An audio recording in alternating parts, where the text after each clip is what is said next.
All right, Mr. Chairman, we should be live. Okay, we're live. Welcome everybody back to the Environment and Transportation Committee. For the record, I'm Kumar Barve, the chairman. I'm joined by, I hope somewhere, Dana Stein, the vice chair. If he's, well, he'll get on. There he is. Okay. With these Zooms, I know where to look for people in committee, and they're always shifting around in the Zoom gallery. But in any case, we're going to start. The first bill is going to be House Bill 146, Delegate Lehman. Second bill will be House Bill 208, Delegate Healy and Stein.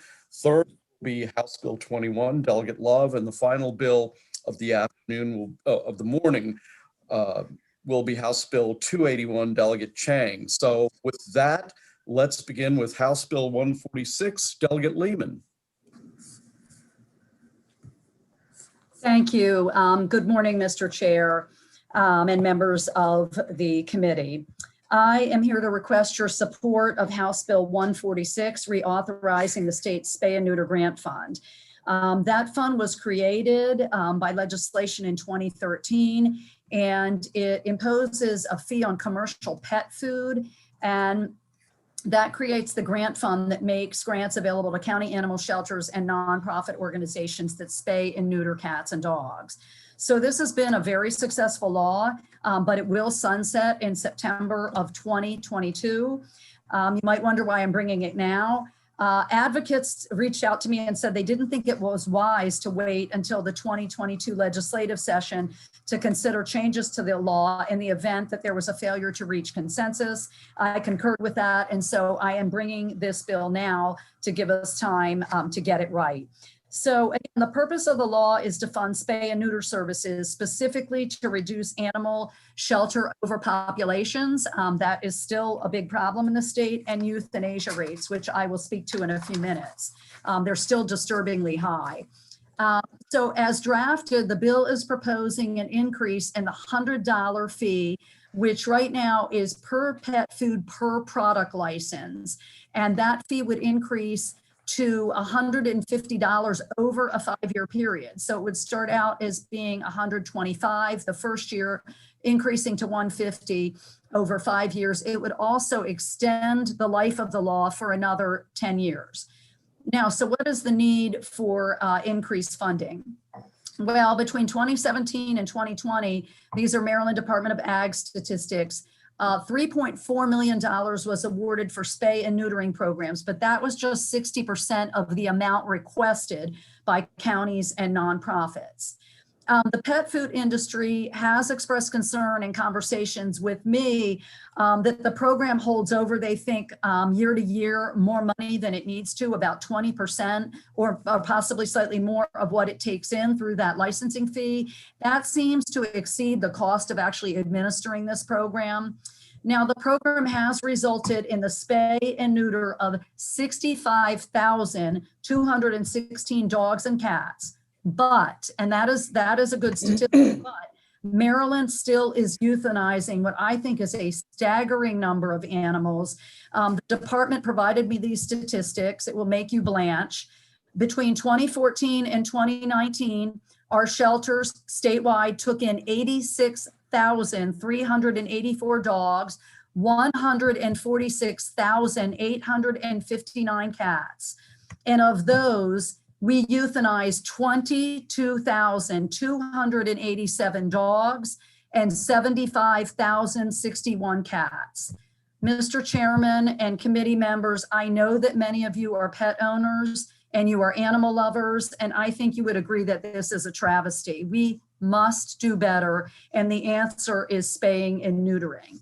Now, despite these grim statistics and the promise of low-cost spay and neutering services, the pet food industry will argue against any increase. The Department of Agriculture also, which I think typically most agencies submit a letter of information. I don't think they're testifying, but they also expressed to me that they don't think an increase in the fee is justifiable. We are considering open to a possible amendment that I will let the advocates touch on that would maybe look at a program evaluation, not a study, I want to emphasize, but a program evaluation, including the fee But if we go that route, there would be, an immediate requirement to come back with that before the 2022 session, and in the face of the law actually expiring. So again, this law critical for reducing the population of unwanted cats and dogs and the euthanization rate of those animals. We must reauthorize this law, and we want to get that funding formula right. I thank you for your consideration, and I ask for a favorable report. Okay, thank you very much. What's happening here is we have 1, 2, 3, 4, 5 people signed up in favor, and it appears 2 people favorable with amendments. So why don't we go through all the witnesses who are testifying in favor, give them 2 minutes each, and then we'll go to questions for the sponsor and those individuals. So we'll start with Catherine Evans with the Rude Ranch Animal Rescue. Ms. Evans, you have 2 minutes. Welcome to the committee. Ms. Evans? Okay, well, why don't we go to Mercedes Pellet? Ms. Pellet? Okay, how about Helen Woods? There you go. Good morning. Thank you for having me. I'm really glad to be here. Let me see if I can get my screen share going. Yeah. This says I cannot do a screen share while the other participant is sharing. Would whoever is screen sharing be so kind as to let me screen share? Well, okay, yeah. Thank So you. Trish is gonna do the 2-minute timer that we're no longer able to see, I believe. I promise to be good and not run over. How's that sound? Okay. Again, my name is Helen Woods. I am the president of Laurel Cats, and I have a degree in biology from the University of Environmental Science from the University of Maryland Eastern Shore, biology from Salisbury State University, and science from the College of William and Mary. I'm the president of Laurel Cats, an organization incorporated in 2014 in Laurel, Maryland. We are working towards a day when every Laurel cat has a good indoor home. Our organization is an all-volunteer cat spay-neuter group and rescue. Our goal is to address cat overpopulation, end unnecessary shelter euthanasia, and eliminate homeless cats on our streets through sterilization and natural attrition. We have been funded in part by the MDA Spay-Neuter Grant Program since it first came out in 2015. This program works. These are some of our data. Now, this is showing the cat population in Laurel as it has been declining since 2015 through our spay-neuter efforts. More importantly to all of you who are elected officials, cat complaints in Laurel have been steadily declining because of the cat population decline through the spay-neuter of the cats in Laurel. And for the purpose of this program, intake and euthanasia at our local shelters have been plummeting due to the spay-neuter being funded in large part by this program. So I would just like to ask you all to please not only renew this program, but also increase the funding in there. We have had tremendous success here in Laurel, but as the delegate Lehman has pointed out, there's large parts of the state that they're still in desperate needs of spay-neuter services to be able to achieve the same levels of success that we have achieved here in Laurel. The program works, but needs to be able to be spread throughout the state with additional funding. Thank you. Thank you very much. Let's go to Becky Robinson. Becky, are you there? Yes, can you hear me? Okay, go for it. Thank you so much, Chair, to the committee members. My name is Becky Robinson, and I'm the president and founder of Alley Cat Allies.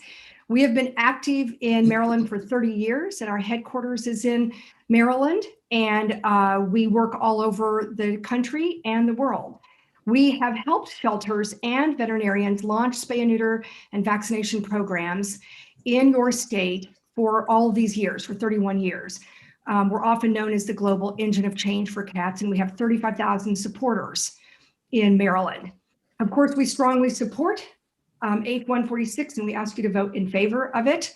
This bill would continue to reduce one of the greatest barriers that low-income owners face to neutering their animals, of course, which is cost. Low cost or free spay and neuter reduces the risk that those animals will be relinquished to shelters. And of course, with this program that you have in place, Maryland is on the cutting edge. I just want to let you know that we applaud you for this, and you are a model to other states. So this is a very incredible program that you have. And we would like it to continue because it's so successful.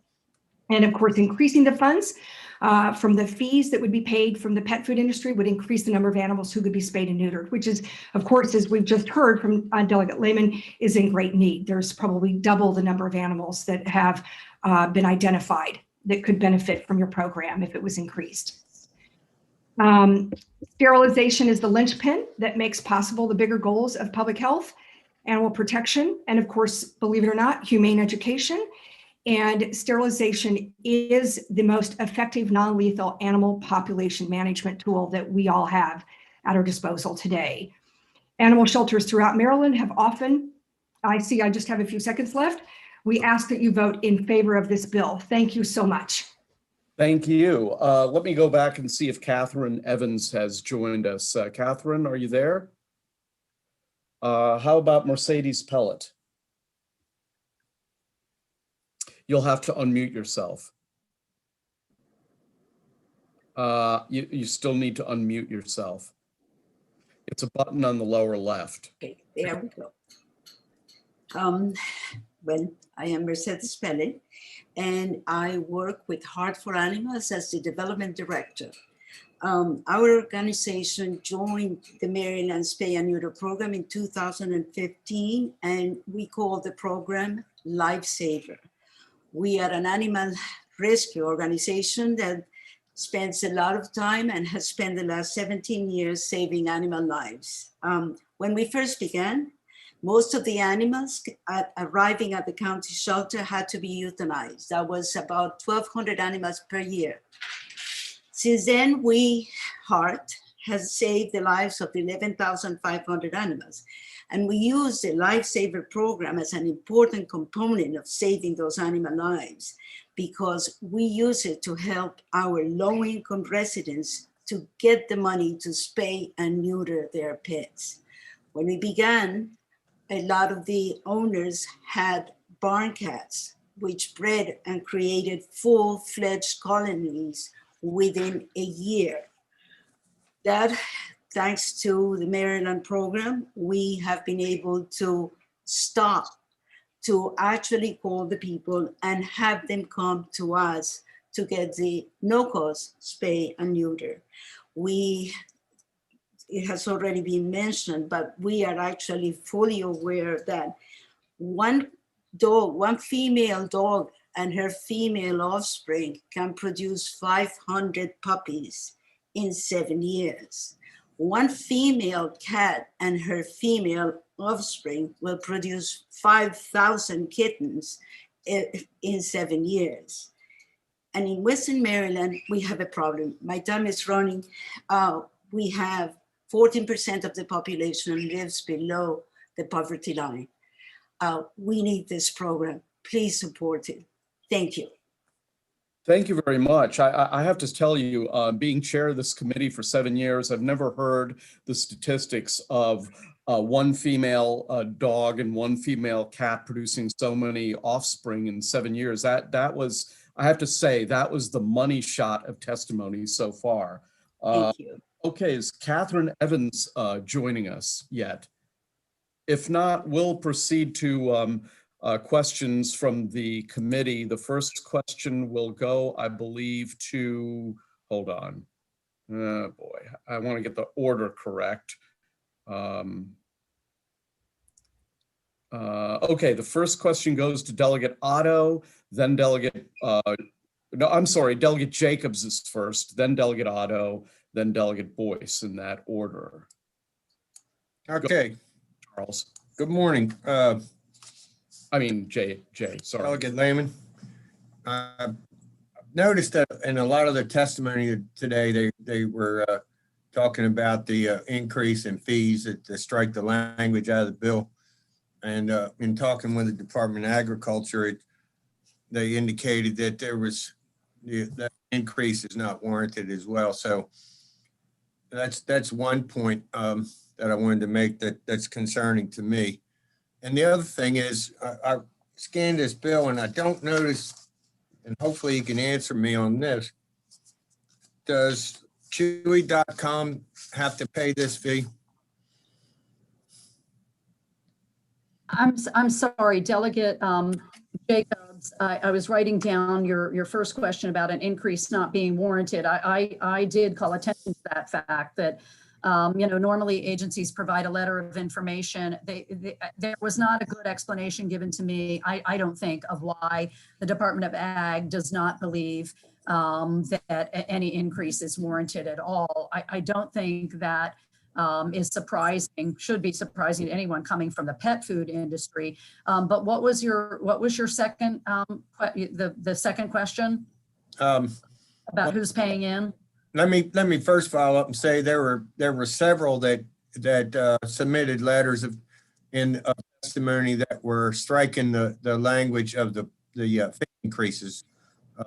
Many of them, including the Maryland Votes for Animals, Humane Society. There were several that talked about the fee increase. But my second question, does Chewy.com have to pay this fee?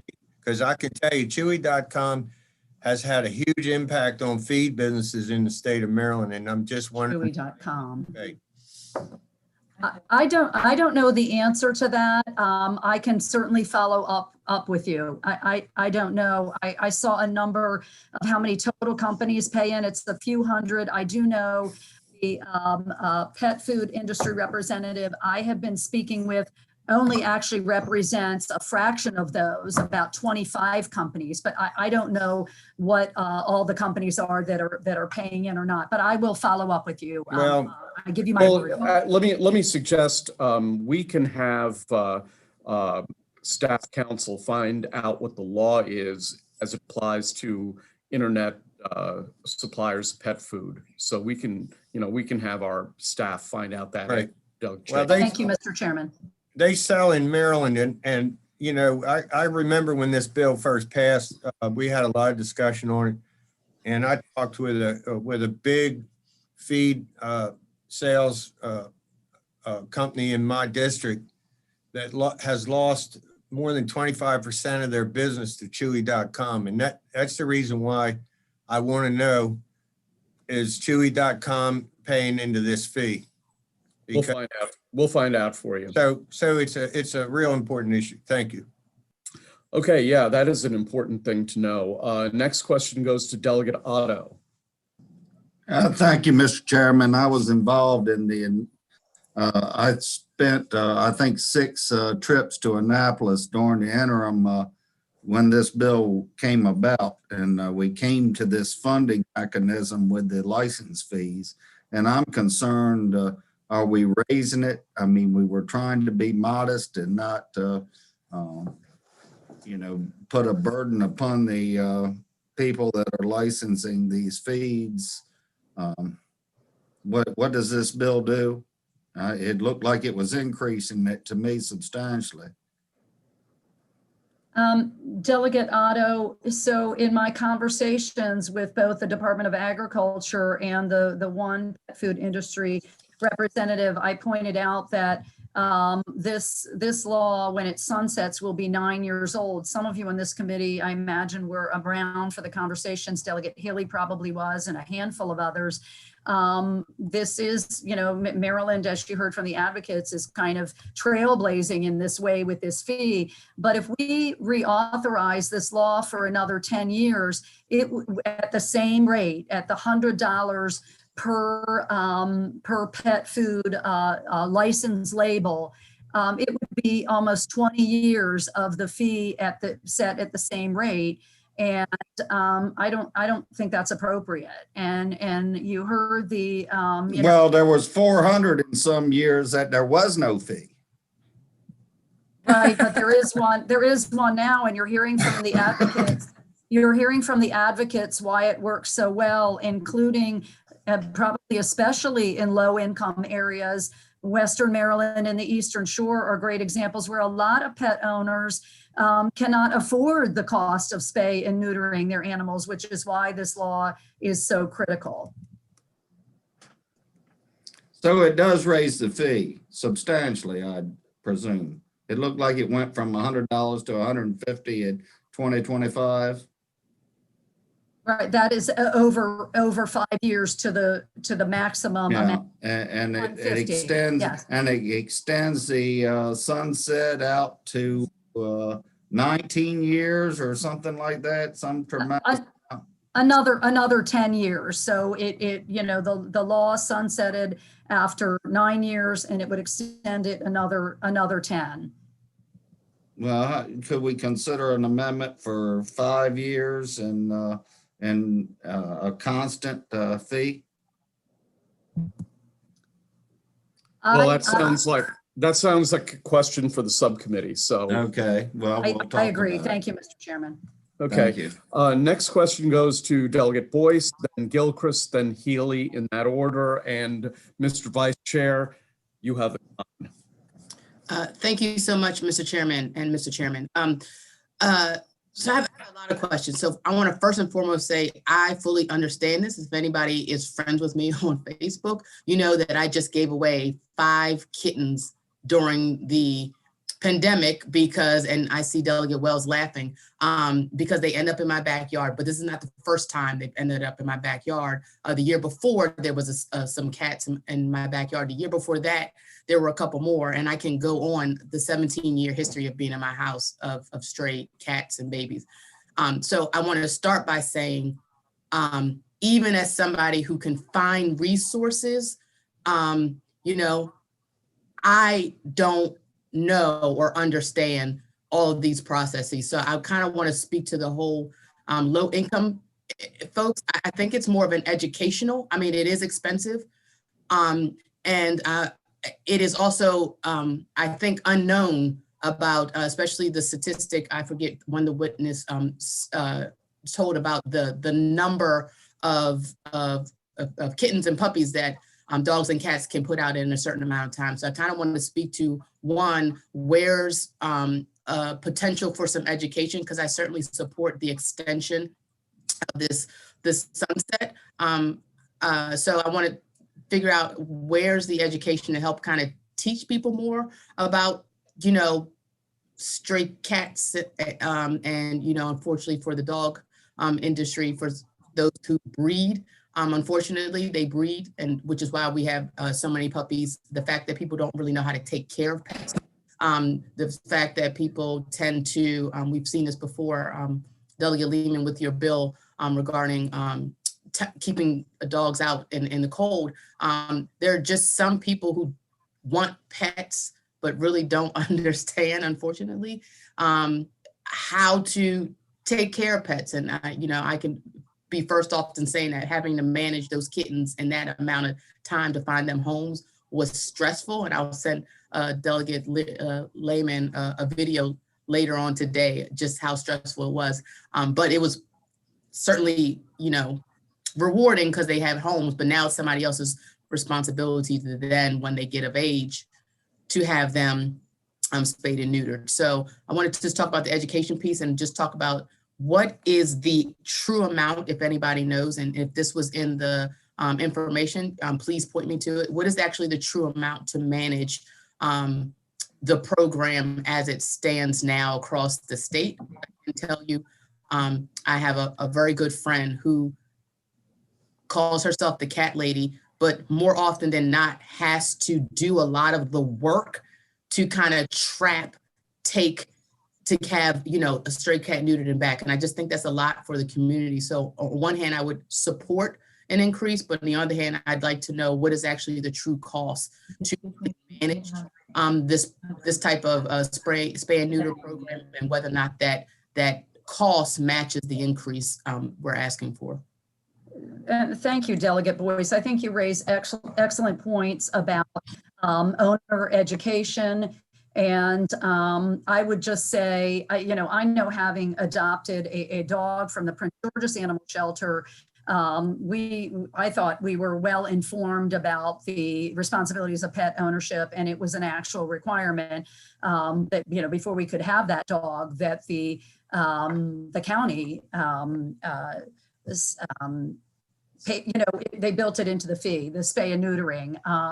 But when people get pets through different, channels, I think most nonprofits, Ms. Woods and others would tell you, also would require spay or neutering before, ownership changes. But that's not true of every group. And it's certainly not true of, neighbor to neighbor, friend to friend, family member transfers.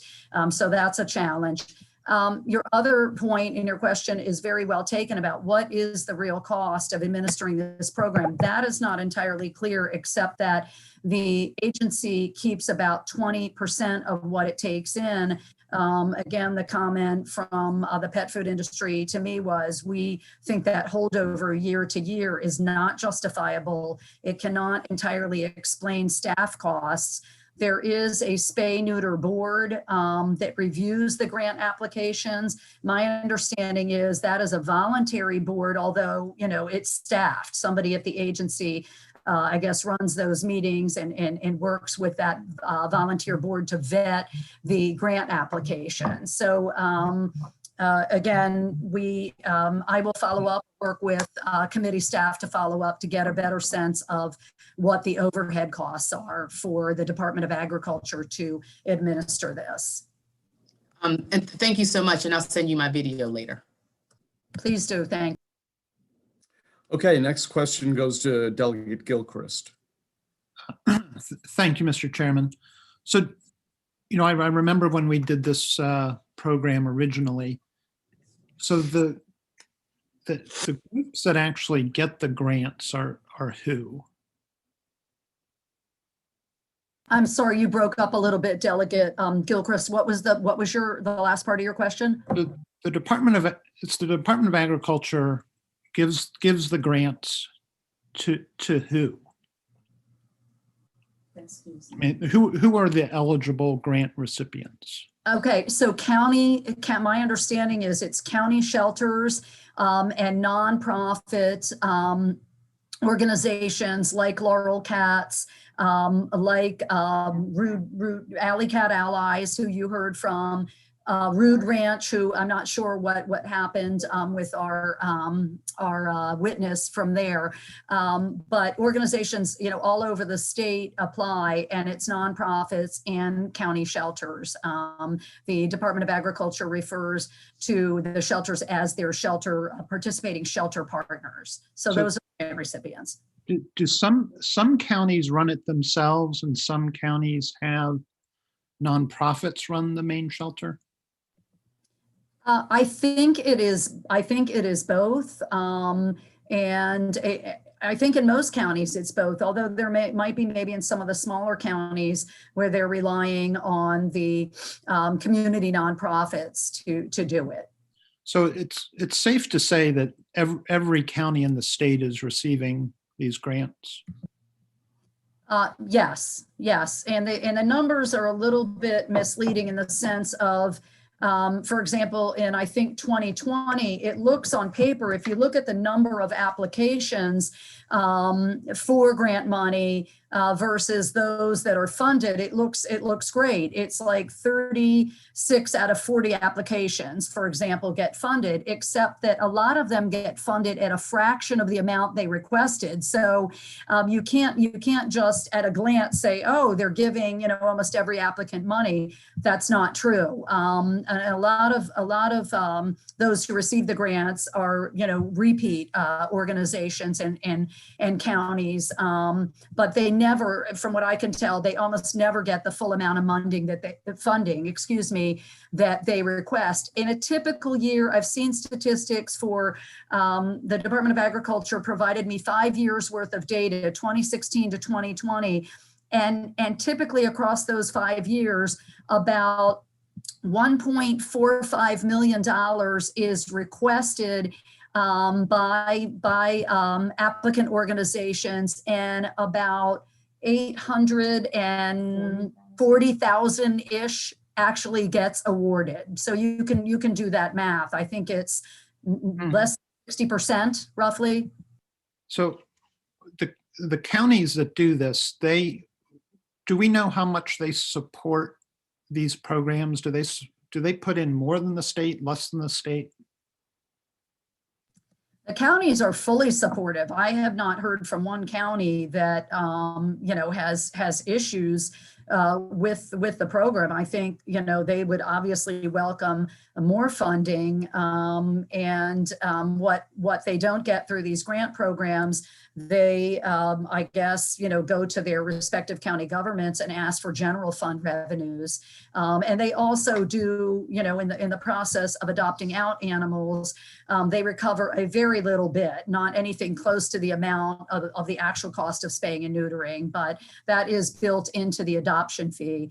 As Delegate Harrison and others who have worked at the county level know, these county level organization shelters, do excellent work, and they want to have responsible pet owners who know how to care for their pets, to Delegate Boyce's point, and understand the importance of spaying and neutering. The idea of kittens and puppies might sound wonderful, and they're cute and cuddly and all of that, but we just cannot afford to have that. From those statistics that we heard, that I think were shocking to all of us about the number of cats and dogs once they, if they reproduce, it's very startling. Thank you, Mr. Chairman. Thank you. Next question goes to Delegate Healy.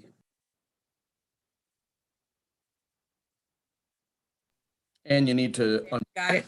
Thank you. My question really, I was here also when we passed this law in the first place. And as I recall, and I see in the bill that the fee is only on dog and cat food. It is not on all kinds of animal feed. So I'm not sure the impact it has on agriculture, because it really is about pets, about cats and dogs, and the fee is for the retail. It can be passed on to the consumer, and when it's passed on to the consumer is very minimal for the amount of money that we're talking about. I don't think that this is a large amount of money, and it's clearly not enough to take care of the problem, even though it has helped a lot in the last few years. So my question for you is, are you aware of whether or not it is, this fee is charged to anyone except for cat and dog food? Yeah. Thank you, Delegate Haley. I don't believe so either. Those are the animals that are getting spayed and neutered. Morgan Beach from the pet food industry, Mr. Chairman, if it's permissible, if she could shed some more light on who's paying what into this fund, I would welcome. I think she's going to do that with her testimony and possibly with follow-up questions. Okay. Thank you. She's in the next group. Okay, any further questions for the sponsor or these three witnesses? Seeing none, we'll proceed to Morgan Beach and then Jennifer Bevan Dangle, who are both signed up favorable with amendments.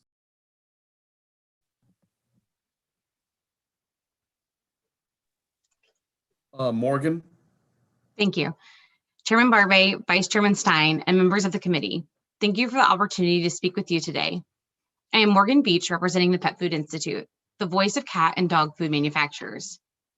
PFI commends Maryland for the great success of the spay and neuter program at its current funding level and supports the extension of the program, but we cannot support and do not believe the data supports a tax increase. The program euthanized 55% of animals coming in, animal shelter intakes by 1.3%, and incoming strays by 12.1%. Grant application numbers have remained flat. There is a clear lack of need for increased tax or additional funds.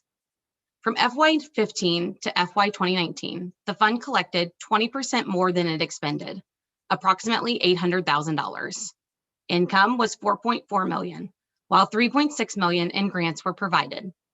The current $100 per product tax generates $1 million a year, the highest pet food tax in the nation. The tax is applied to every product on the shelf. Each product size and each unique protein formula all pay the tax, easily adding up to $1,600 per product, a significant cost to pet food manufacturers. The tax increase will reduce product registrations in Maryland, limit consumer choices, and impact households requiring unique diet formulations for their pet. This will also further reduce pet food sales in brick and mortar stores in a difficult economic time. We urge the committee to reject the unnecessary tax increase and extend the program for 10 years at the current successful funding level of $100 per product. Thank you for the opportunity to share our views. I would be happy to answer any questions.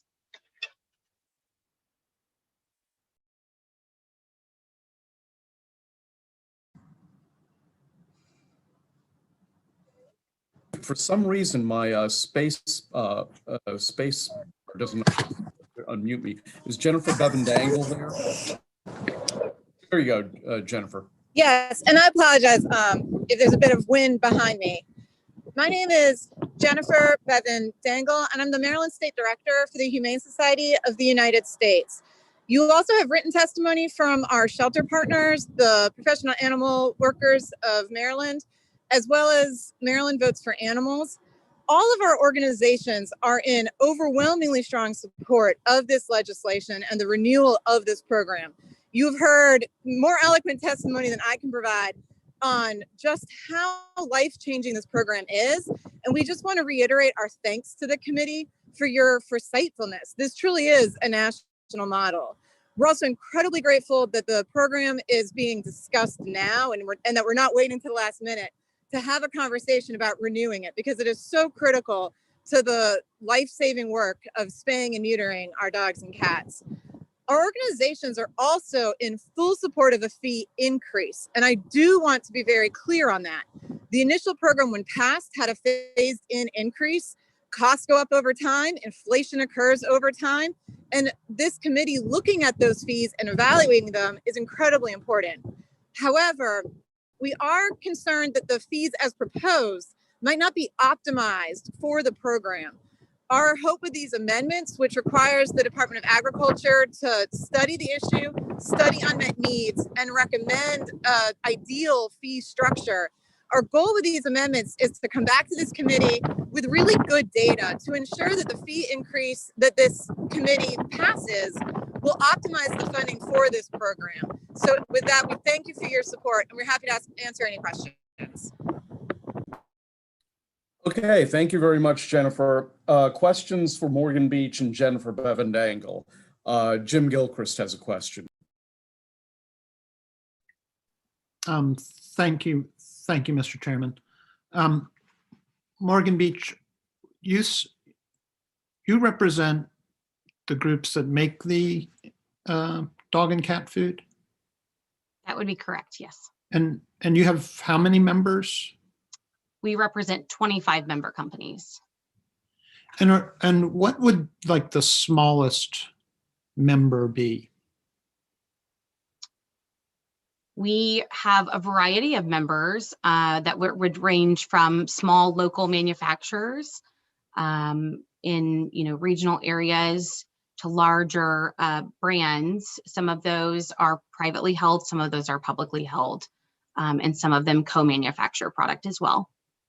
And so in this program, each of those manufacturers gets a $100 fee for each flavor of food that they produce and sell? Correct. The current fee is assessed on a per product basis, meaning for each variability in formulation, so a salmon diet, a chicken diet, a beef diet, for each brand are each individually taxed under the current law. And do you have a sense of like which of your member companies has the fewest flavors?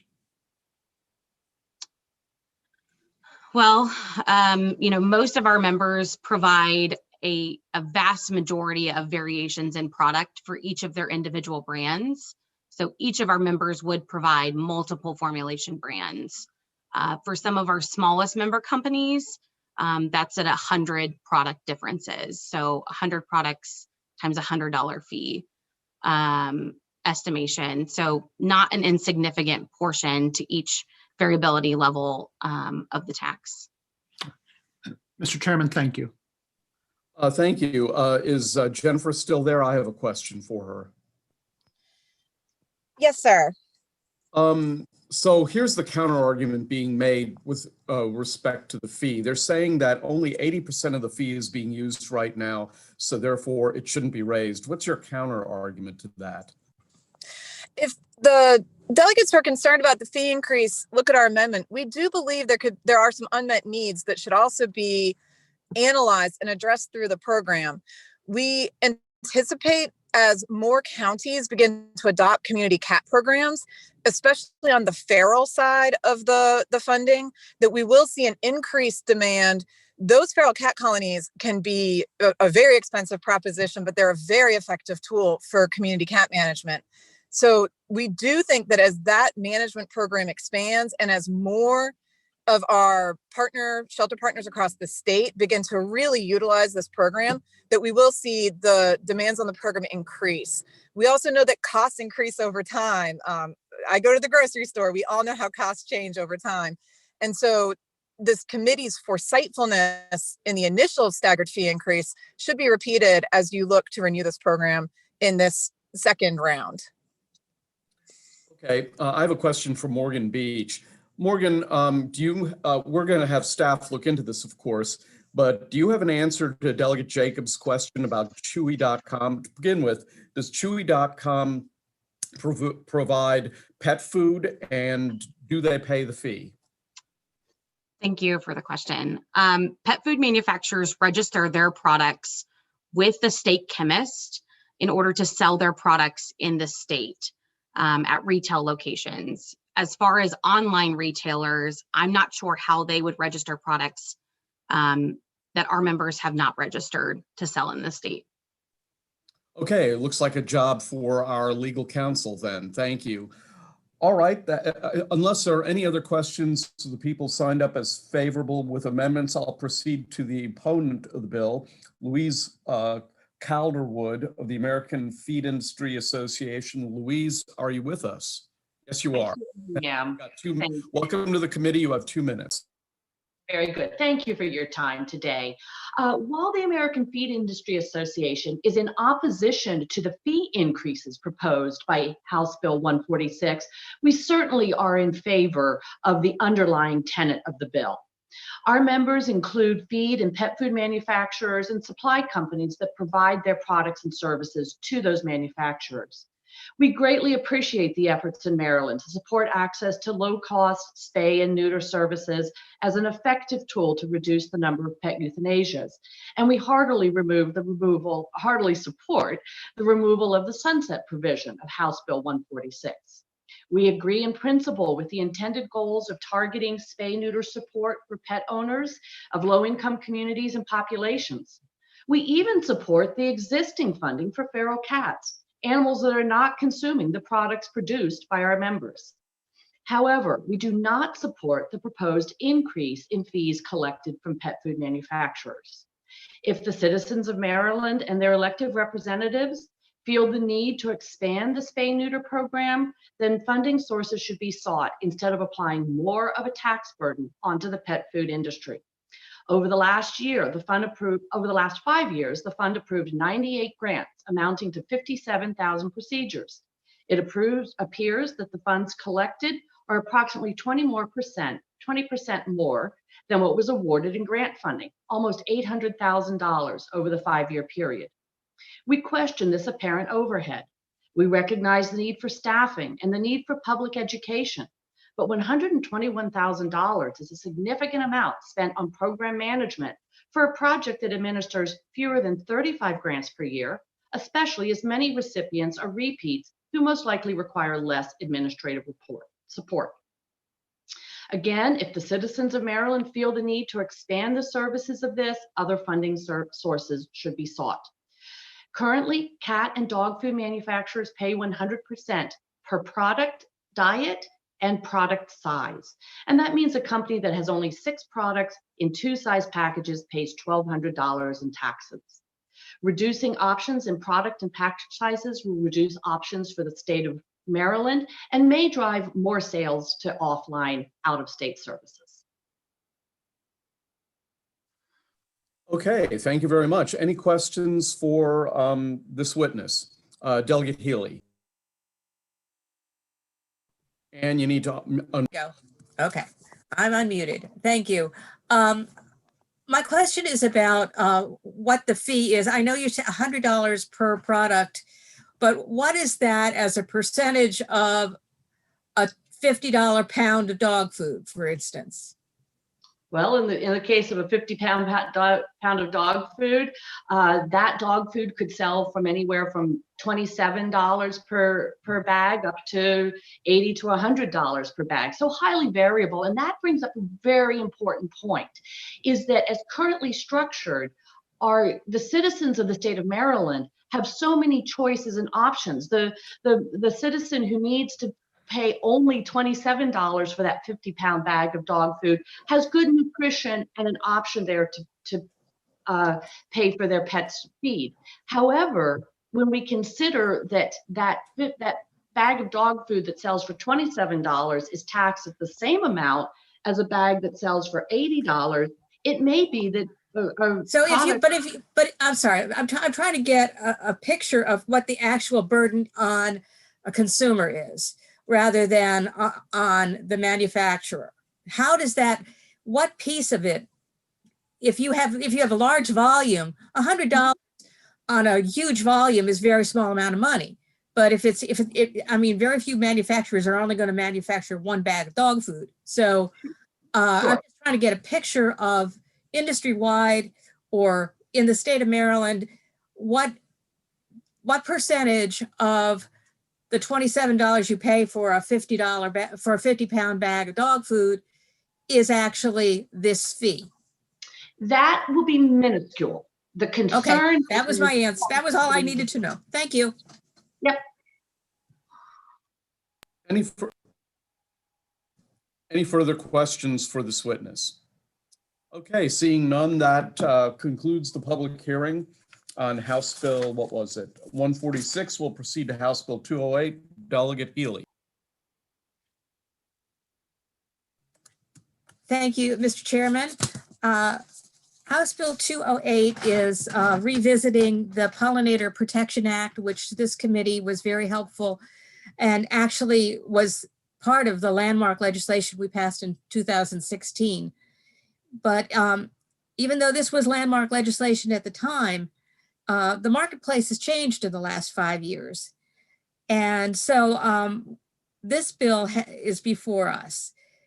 In the past 5 years, one of the things that we did in 2016 was we sought to limit the retail sales of neonicotinoid pesticides by untrained homeowners and by restricting sales in retail stores that did not have a license to sell restricted use products.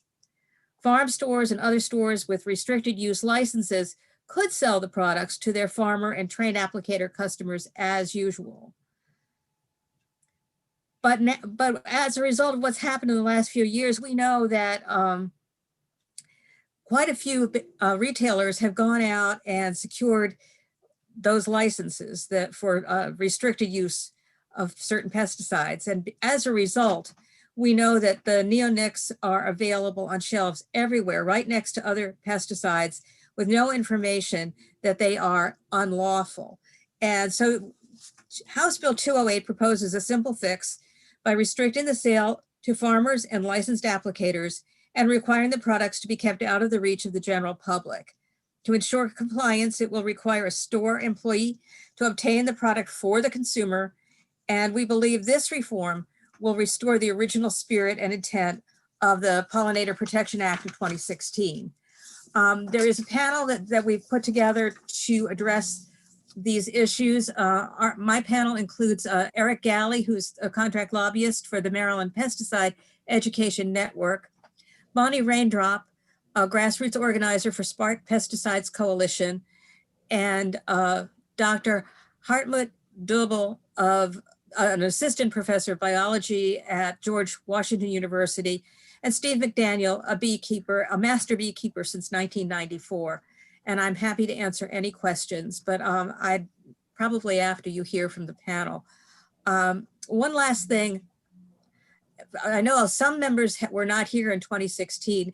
This was the result of a lot of education for the committee. We did a very intense summer study, went through thousands and thousands of pages of research on the effect on pollinators of neonicotinoid pesticides. And they really do put at risk a third of our food supply, which is dependent on healthy pollinators. So I'm very proud that Maryland passed this law 5 years ago, but it needs to be. So with that, I would like to turn it over to my panel. Yeah, we have 1, 2, 3, 4 people signed up to testify. No, 5 people signed up to testify in favor. So we'll go to them first and then we'll entertain questions. So the first is Kevin Archer. Kevin, welcome to the committee. You have 2 minutes. Thank you, Mr. Chairman, for the opportunity to testify on House Bill 208. My name is Kevin Archer. I'm the Director of Research and Development for Viance, based in Charlotte, North Carolina. Viance is a member of the Treated Wood Council, which is an international trade association with over 500 members serving the treated wood industry. Viance manufactures wood preservative formulations that are used to treat wood intended for use in applications such as fences and decking, the sort of material that you would buy for your home projects. Wood preservatives are applied at licensed wood treating facilities by trained personnel. The application process takes place in closed vacuum pressured vessels. There is no exposure to atmosphere or pollinators in the application process. The chemical formulations are not available for sale to the public at the retail level. We do not believe that HB 208 was intended to ban the sale of the use of wood preservatives, and to that end, the Treated Wood Council wrote to the committee to suggest an adoption of a minor amendment to the bill in section 5-2A-02, which would be to allow for an exemption number 4 for wood preservative uses. So based on the use pattern of the wood preservatives, we believe that the proposed exemption is appropriate, and we respectfully request that the committee consider and adopt this amendment as written in the letter from the Treated Wood Council. Thank you for your time. Okay, I've screwed up. I am only meant to take the people who were favorable. So we'll just go to the, for some reason it printed out of order. So in any case, the first purely favorable witness is Eric Alley. So Eric, why don't you join us? And then later when we hear from the people who are favorable with amendments, we'll entertain questions for them. But for right now, Eric Alley is purely in favor of the amendment, a bill without amendments. So let's go to him. Thank you, Mr. Chairman, Mr. Vice Chairman, members of the committee. My name is Eric Alley, and I'm here today on behalf of the Maryland Pesticide Education Network. Mr. Chairman, I assume I get 4 minutes now because of this mistake instead of my 2 minutes. No, you have 1:49. Well, listen, I miss you all. Wish we could all be in the hearing room together this morning. Miss talking with you all. Miss stalking you when we need to talk to you. So I even put this tie on. This may be the very first time I've worn a tie in about a year, and it's all for you all. But listen, you passed the Pollinator Protection Act in the 2016 session. You all worked very hard on it. It was designed to reduce general public use of the neonic products, particularly the use of chemicals on lawns. And I think, and I may be wrong, and you all can correct me, that we all left Annapolis that year thinking that the products would not be on shelves in typical retail stores like Walmart, Target, and our local hardware stores. But there is a loophole in the bill, and many retailers have taken advantage of that and gotten their restricted use licenses, and they've put the products out there for sale right next to the other products. So we have a situation where people are purchasing neonics and using them on their property illegally because they're not allowed by law to do it. But they have no reason to know that or suspect they are breaking the law. They're going into the store, they're purchasing this product. There's no notice, there's no anything. It's right there. They're taking it home and they're breaking the law. So that's a little odd, and I don't think it's what we intended. So we've put forth what we believe is a technical fix that would restore the law to where I think you all intended. The purchaser would have to ask for the product and obtain it with the help of a store employee. That way we're creating some kind of a barrier for those who are not supposed to be using the products by law. Listen, we don't envision stores having to ID people or to have a bouncer situation to determine if they are a farmer or a certified applicator. The main point here would be that the products are simply not directly accessible. It's simple, it's easy, and we think it'll go a long way to reduce consumer use of this deadly product that kills bees and harms babies' brains. We've worked closely with the Farm Bureau. Eric, you need to wind up. Oh, okay, I'm all set. We urge a favorable report. Thank you, Mr. Chairman. Okay. Okay, Dr. Harmut Doble. Dr. Doble, you with us? Yes, hello. My name is Hartmut Döbel. I'm with the George Washington University. I have done research on AIDS for many years, and I am specializing on the effect of very, very low sublethal doses on the behavior of bees. And so on that also requires me to scour the literature. And since 2016, we have actually dozens and dozens of more publications on scientific research available that basically supports the idea that non-lethal doses, sometimes so little, so low, that we hardly can imagine that that will do anything, have an effect on the behavior of bees. So they cannot come back sometimes to their hives when they are impacted by it.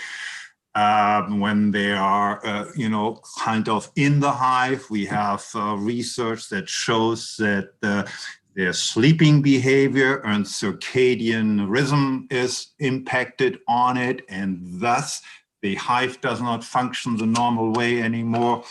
Or when bees need to remember where they go back because they have landmarks and pay attention to stuff, then they also need to do that and don't have actually the ability. So the low doses that I want to give you a picture, take this and divide that by 10. Take 1/10 of a big glass of water, pour that into the swimming pool, Olympic-sized swimming pool, stir it around and take a few drops of that and give it to bee.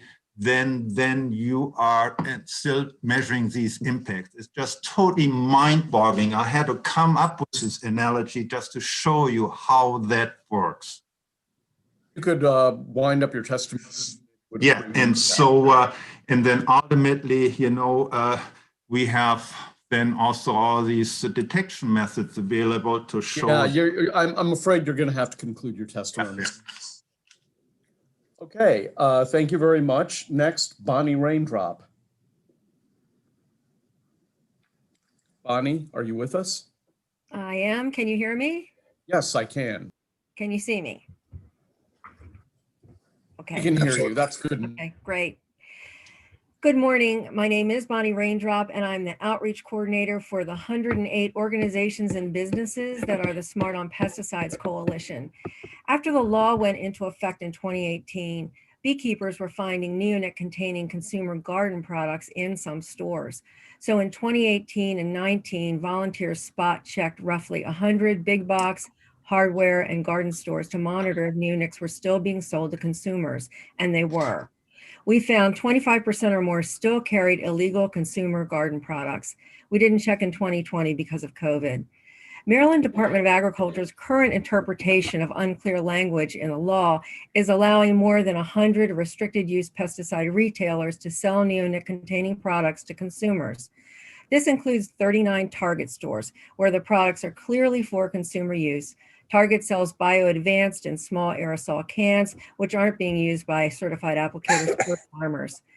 Even MDA's previous regulation manager, Dennis Howard, understood the intent of the law and was quoted as saying, the law's language can be a little confusing, but it does prohibit sales to the general public of neonicotinoid pesticides for outdoor use, and that neonics should be kept behind the counter for certified applicators who can actually apply it under the legislation.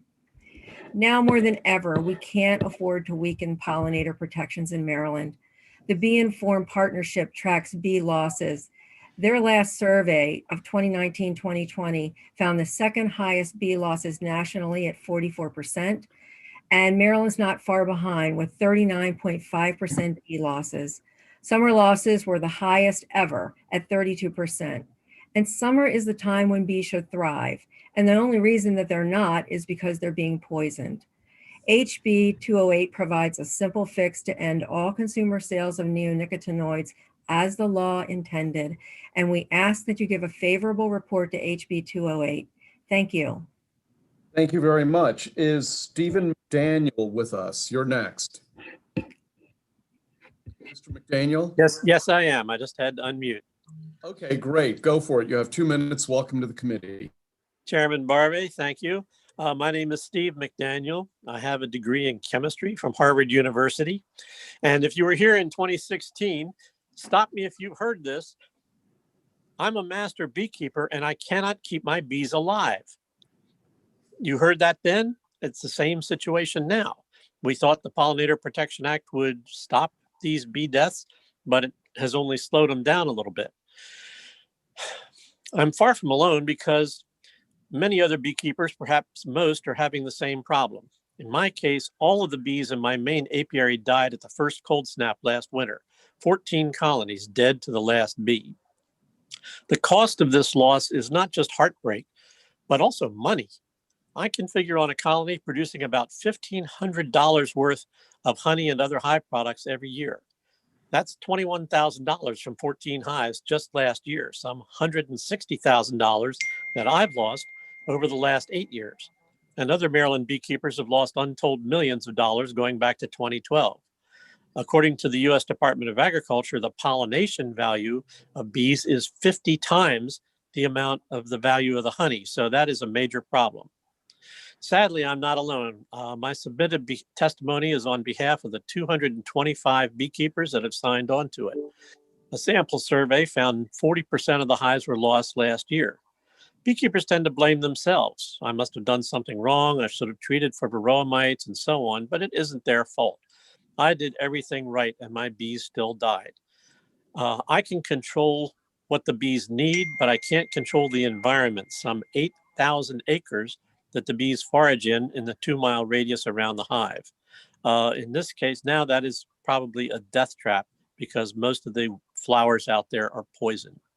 I'm asking you to plug up this loophole and pass HB 208. Okay, thank you very much. We have 3 questions in this order. Delegate Ruth, Delegate Jacobs, and Delegate Stein, a fourth question, Delegate Gilchrist. So Delegate Ruth, you're first. Thank you, Mr. Chair. And I think that Mr. Galley answered my question, but I just want to make sure I understand correctly. I certainly support this bill, just really a process question, which is how does a retailer know if somebody is a farmer or a licensed applicator? I guess the applicator has a license, but does a farmer need to have like an ID card or? Actually, I'd like to answer that, and I think Mr. Galley can also address it, but we're not really envisioning the retailers having to, get an ID card or anything. It's really restricting the access so that it's not picked up on the shelf along with, cleaning supplies and everything else.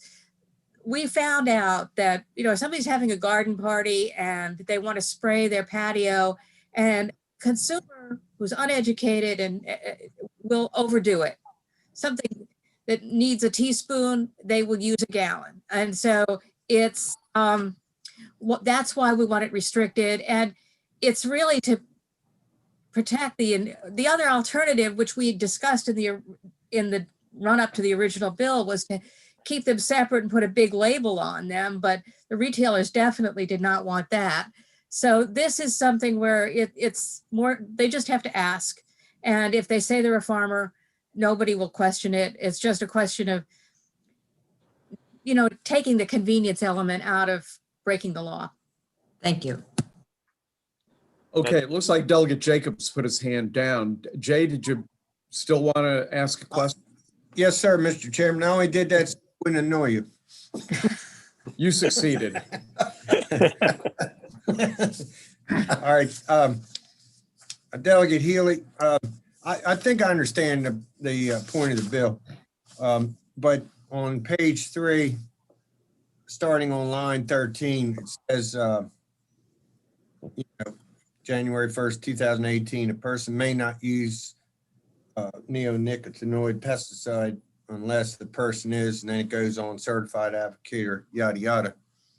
And in my district, the 4 counties I represent border Delaware, tax-free Delaware.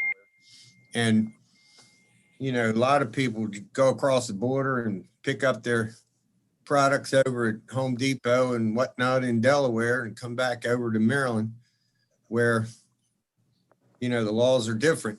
So will this bill have any effect on the people that aren't certified applicators if they buy their product in Delaware? I mean, I'm not saying it's the right thing. I'm just asking a technical question. Obviously, we don't control the law in Delaware. We can only control the law in Maryland. I think that this is not very onerous because if you want a particular product, you can ask for it. You can say what you need it for, and if you're certified or if you're a farmer or you work under the supervision of a farmer or a certified applicator, and you just say that to the clerk at the store, you can get it. There's no extra charge. There's no cost to it. It's just a question of convenience for a product that is harmful to the pollinators in Maryland. Yeah, I just want to make sure that citizens that cross the border aren't going to be held liable. You All know, they have to do is ask for it. They just but I mean, if they bought it in Delaware and came back to Maryland, they wouldn't be couldn't be arrested or anything, is what I'm saying. Well, they would be actually, if they went to Delaware and came back and used it, they would be breaking the law in Maryland. And if they were not, they could be liable for breaking the law. So they'd be better off, obeying the law. Okay, that was my question. You've answered my question. Thank you. Okay. Okay, next question goes to the vice chairman. Thank you, Mr. Chairman. I do have a couple questions. The first one goes to either the sponsor or Mr. Galley. I guess my question is, in putting together this legislation, did you talk and work with other groups and potential opponents? Well, I would say that we've had a great dialogue. We've met and talked with the Farm Bureau and would note that they are neutral on the bill. We've met and talked with the grain growers, and we've tried throughout, and they're neutral on the bill. And we've tried throughout the years to make this not a punitive issue, to make this not impact farmers. They've been given a broad exemption, so I'm pleased to say that they're all neutral.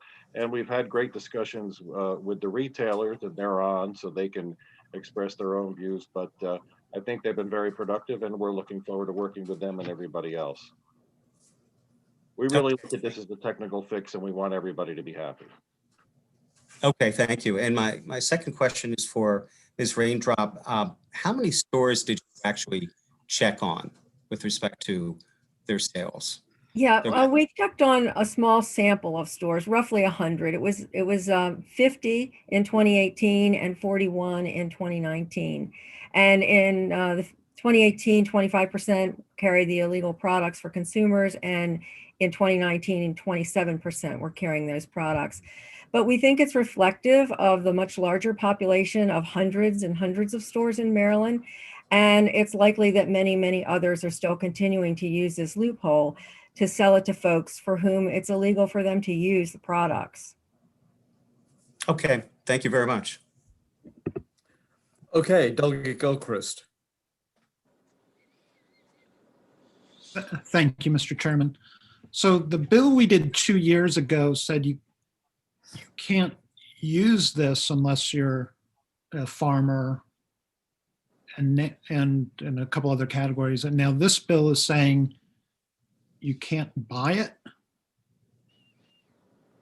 Is that right? Not saying you can't buy it. It says that we think that those folks already should have been precluded. But what the bill simply says is the product should be behind the counter. And so right now at a store that sells restricted use pesticides, if you go into such a store, you'll see restricted use pesticides and you'll see neonicotinoid products right next to it, or the restricted use pesticides are already behind the counter? I think the restricted use not an expert though, but I think the restricted use pesticides are not available for immediate reach. What we're finding is that the neonics, because it's not specifically precluded, they're out there with everything else. Yeah. But we can double check that. Well, I guess I have a trip to Home Depot in my future this weekend. And Mr. McDaniel? Yes. I heard you say that you lost, what, 17 bee colonies? 14. But did you say that you did notice some improvement after we passed the neonicotinoid bill 2 or 3 years ago? There did seem to be some improvement, but not a lot. And it varies with the area. Depends on where the beekeeper lives. We have done surveys, and some of the beekeepers experienced much better survival rates after the law went into effect. But others were still seeing total losses. Thank you, Mr. Chairman. Any other questions? I have a question actually for Kevin Archer with the treated wood industry group. So what was it exactly you wanted in your amendment? We, based on the use pattern for treated wood, and it's not available to at the retail level, we thought it was appropriate to have an exemption in section 5-2A-02. It would be exemption number 4 that would simply say for wood preservative uses. Well, I mean, I think we would not want to make an amendment like that unless we had a good understanding of the effect that preserved wood might have on pollinators. I mean, I don't, maybe it has no effect, but that's certainly something we would look into. Okay, any other questions for any of these people who testified in favor or in favor with amendments? Seeing none, we'll proceed to the opponents of the bill. And I believe the opponent is Kaylee Locklear with the Maryland Retailers. Welcome back to the committee, Kaylee. You have 2 minutes. Good afternoon, honorable members of the committee.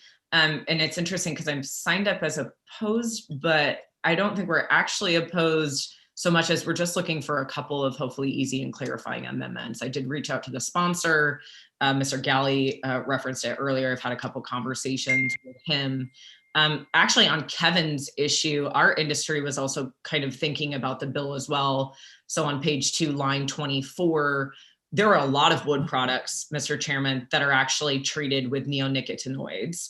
Obviously, there are certain pests that tend to eat wood. So there are quite a few wood products that already have that on it. And we'd like to see an exemption in there for those wood products. It would be really hard to store these massive pieces of wood that people come into our stores and custom cut and things like that in a separate area. So I'm glad to work with the committee on that. Delegate Ruth, to your point, on page 3, lines 8 and 9, the bill stating that a product can only be sold to a professional applicator or farmer. We also flagged that where there are penalties that come with this. So we don't want to be held accountable for somebody who came in and said, hey, I'm a farmer, and we sold them something, and then we're penalized in the end. So we flagged that too. And then finally on page 3, lines 10 through 12, I just want to point out that many retailers now do not have counters anymore. So a way we could address that is you could just go ahead and strike behind the counter. So that sentence would read, shall store each neonicotinoid pesticide in a manner that is inaccessible to a customer without the assistance from the person or an employee of the person. Again, especially in hardware, there are not really counters anymore where you would stash things. So that's a way to, I think, address what you all are looking to do. So I'm glad to work with the committee and the sponsor. Hopefully these are pretty easy clarifying amendments. Thank you. Thank you. Any questions for Kaylee Locklear? Okay, seeing none, I believe that that's everybody who signed up to testify. So that concludes the public hearing on House Bill 208. let's go to House Bill 21, Delegate Love. Thank you, Mr. Chairman. Mr. Chair, Vice Chair, committee members, for the record, Sarah Love here to present HB 21, which is proactive legislation to head off a tactic that the petrochemical industry is promoting, but which quite simply is awful for the environment. I first became aware of this issue during the interim serving on the chair's work group on waste and recycling. We were discussing the flooding of plastics into our society and onto our planet. And I made a comment that's widely understood to be true, that we cannot recycle our way out of this crisis. What came back shocked me. Yes, we can. The industry lobbyist was promoting the idea of chemical conversion of plastic, or what the fossil fuel industry likes to call advanced recycling or chemical recycling. Cool, I thought. Advanced recycling? We have a solution, right? Wrong. This is nothing more than another tactic by the industry to push a solution on the public in order to keep pumping out plastics. Remember Keep America Beautiful? The industry told the public that the plastic problem was a consumer problem and that all we needed to do was recycle. They knew we couldn't recycle our way out of it. Now, years later, again facing pressure to reduce their plastic output, they're saying the answer is not recycling, but advanced recycling. As Radar from MASH said, it's deja vu all over again. So what are we really talking about? Basically, the processes this bill is addressing take plastic, chemically treat it, and the resulting output is then burned as a fossil fuel. I want to be very clear. We are not banning plastic to plastic processes. We are only looking at plastic to fuel processes. So why do we want to stop this? Two main reasons. First, it is bad for the environment. The chemical conversion process has a large carbon footprint and releases toxic chemicals into the environment. Only a small portion of the plastic that goes into the process comes out as a potential fuel. The rest, over half, comes out as toxins. And of that small portion that is converted into fuel, that itself is a fossil fuel, burned and sending toxic emissions into our environment. We do so much work in this committee to address the environmental damage from fossil fuels.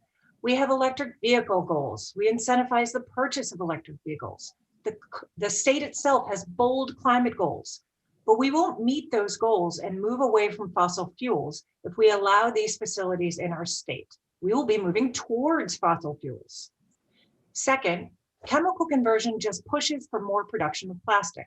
This process requires plastic to keep it going, so it doesn't reduce anything. It doesn't reduce the waste stream. Our counties and municipalities will still be burdened with having to collect and deal with the plastic waste. It doesn't address the plastic pollution that ends up in our communities, on our roads, and in our road waterways. Now, the industry will tell you that there's no way to deal with the plastic crisis if we don't do this. But wait a minute, think about this. The industry that is making plastic and pushing it out is telling you there's no way to solve the crisis that they are creating. But there is a way to solve this crisis. We know it. So rather than push a carbon-intensive process that creates a product that we will burn and emit more toxins into the environment, let's do the things that we know that work, that we have known for years. Reduce the amount of plastics created, reuse those that are created, and then recycle what's left. We took years to ban fracking, years and years to ban a process that was known to be an environmental nightmare. We don't want to be years down the line, millions of taxpayers' dollars invested and wasted, only to have to ban this process because it's destroying this environment. So I respectfully request a favorable report on HB 21. Thank you. Okay, you have 1, 2, 3, 4, 5, 6, 7 witnesses signed up favorable. So I'm going to go through all of them and then entertain questions for the whole group. So we're going to start with Neil Tangri. Neil, welcome to the committee. You have 2 minutes. Thank you very much. I'd like to share my screen if that's possible. Okay, hold Maybe on. it's not possible. No, I just have to get my timer up. Okay, go ahead.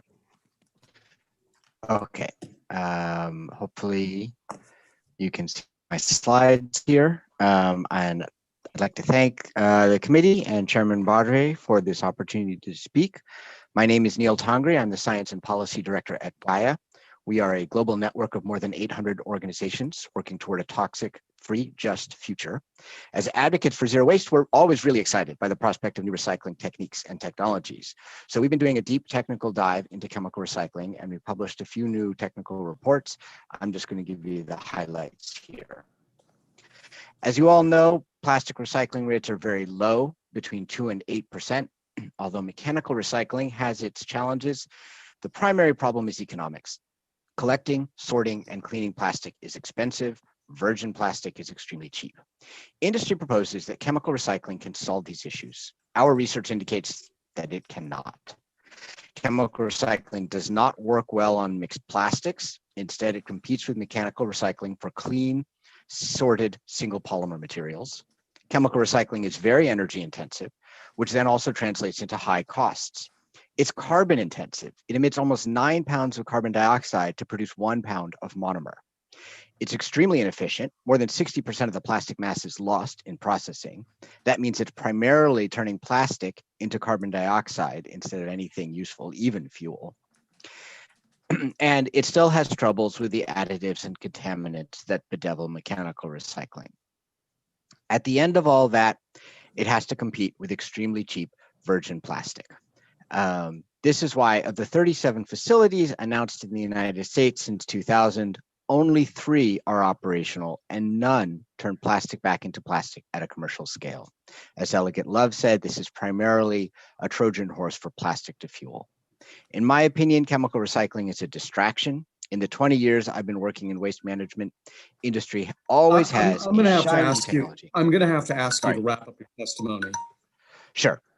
Basically, I was just going to repeat that I think the real solutions are in addressing the amount and quantity and the toxicity of the plastic we use. Thank you very much for your time. Not at all. Kate Bremen, you're next. 2 minutes. Awesome. Thank you so much, Chairman Barve, members of the committee. My name is Kate Bremen. I'm the Director of Environment Maryland, an environmental advocacy organization.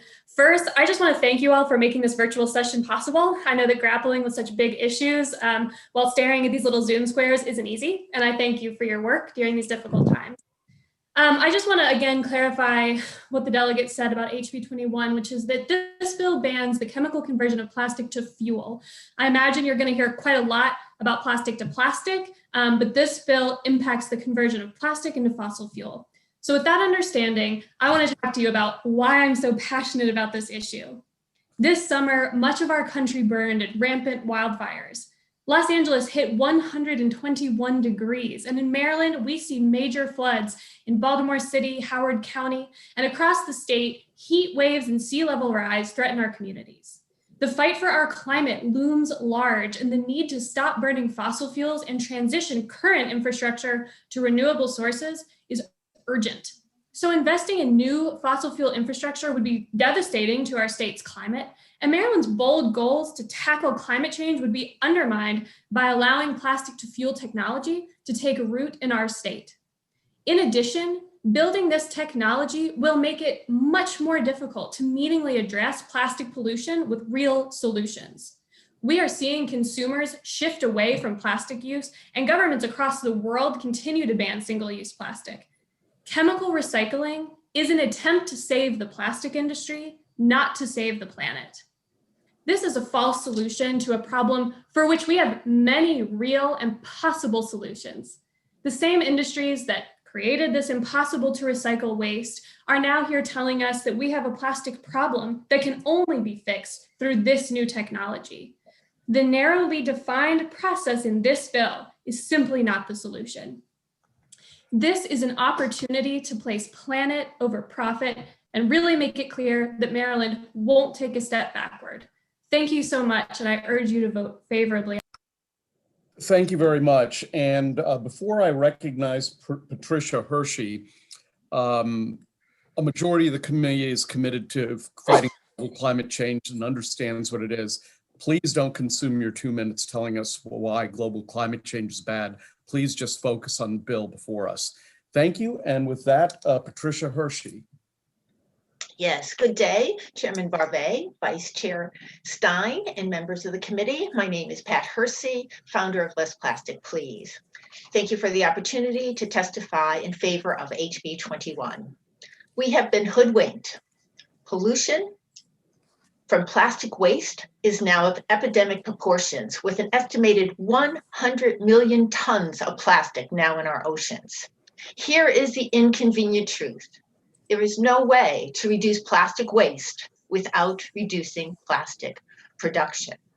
Instead of dealing with that reality, in 1953, industry leaders gave us the Keep America Beautiful campaign with the goal to confuse the public narrative regarding waste.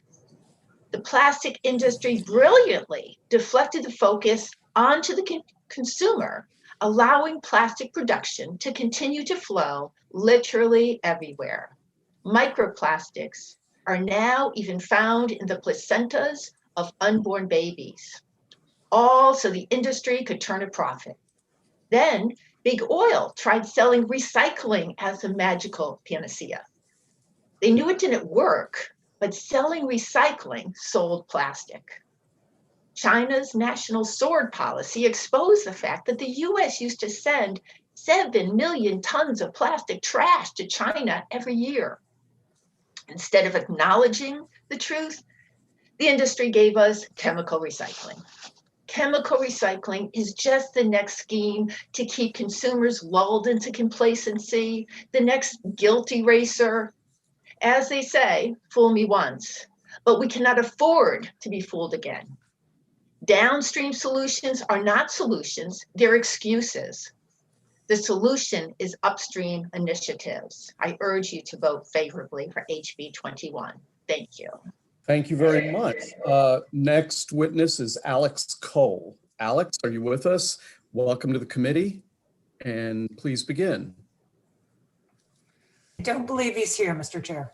Okay, well, if he turns up before the last person, we'll get to him. Shane Robinson, welcome back to the committee, Shane. Thank you, Mr. Chairman, members of the committee. It's good to be back. For the record, my name is Shane Robinson. I'm with Trash Free Maryland. We are here in support of HB 21. At Trash Free Maryland, we spend a lot of time trying to reduce plastic and other types of pollution across the state. And this bill would help with that because it would help reduce the amount of plastic that actually is going into the environment. We shouldn't be building facilities that turn plastic into fuel. And again, I want to reiterate that this is about facilities that turn plastic into fuel, not about facilities that turn plastic into plastic.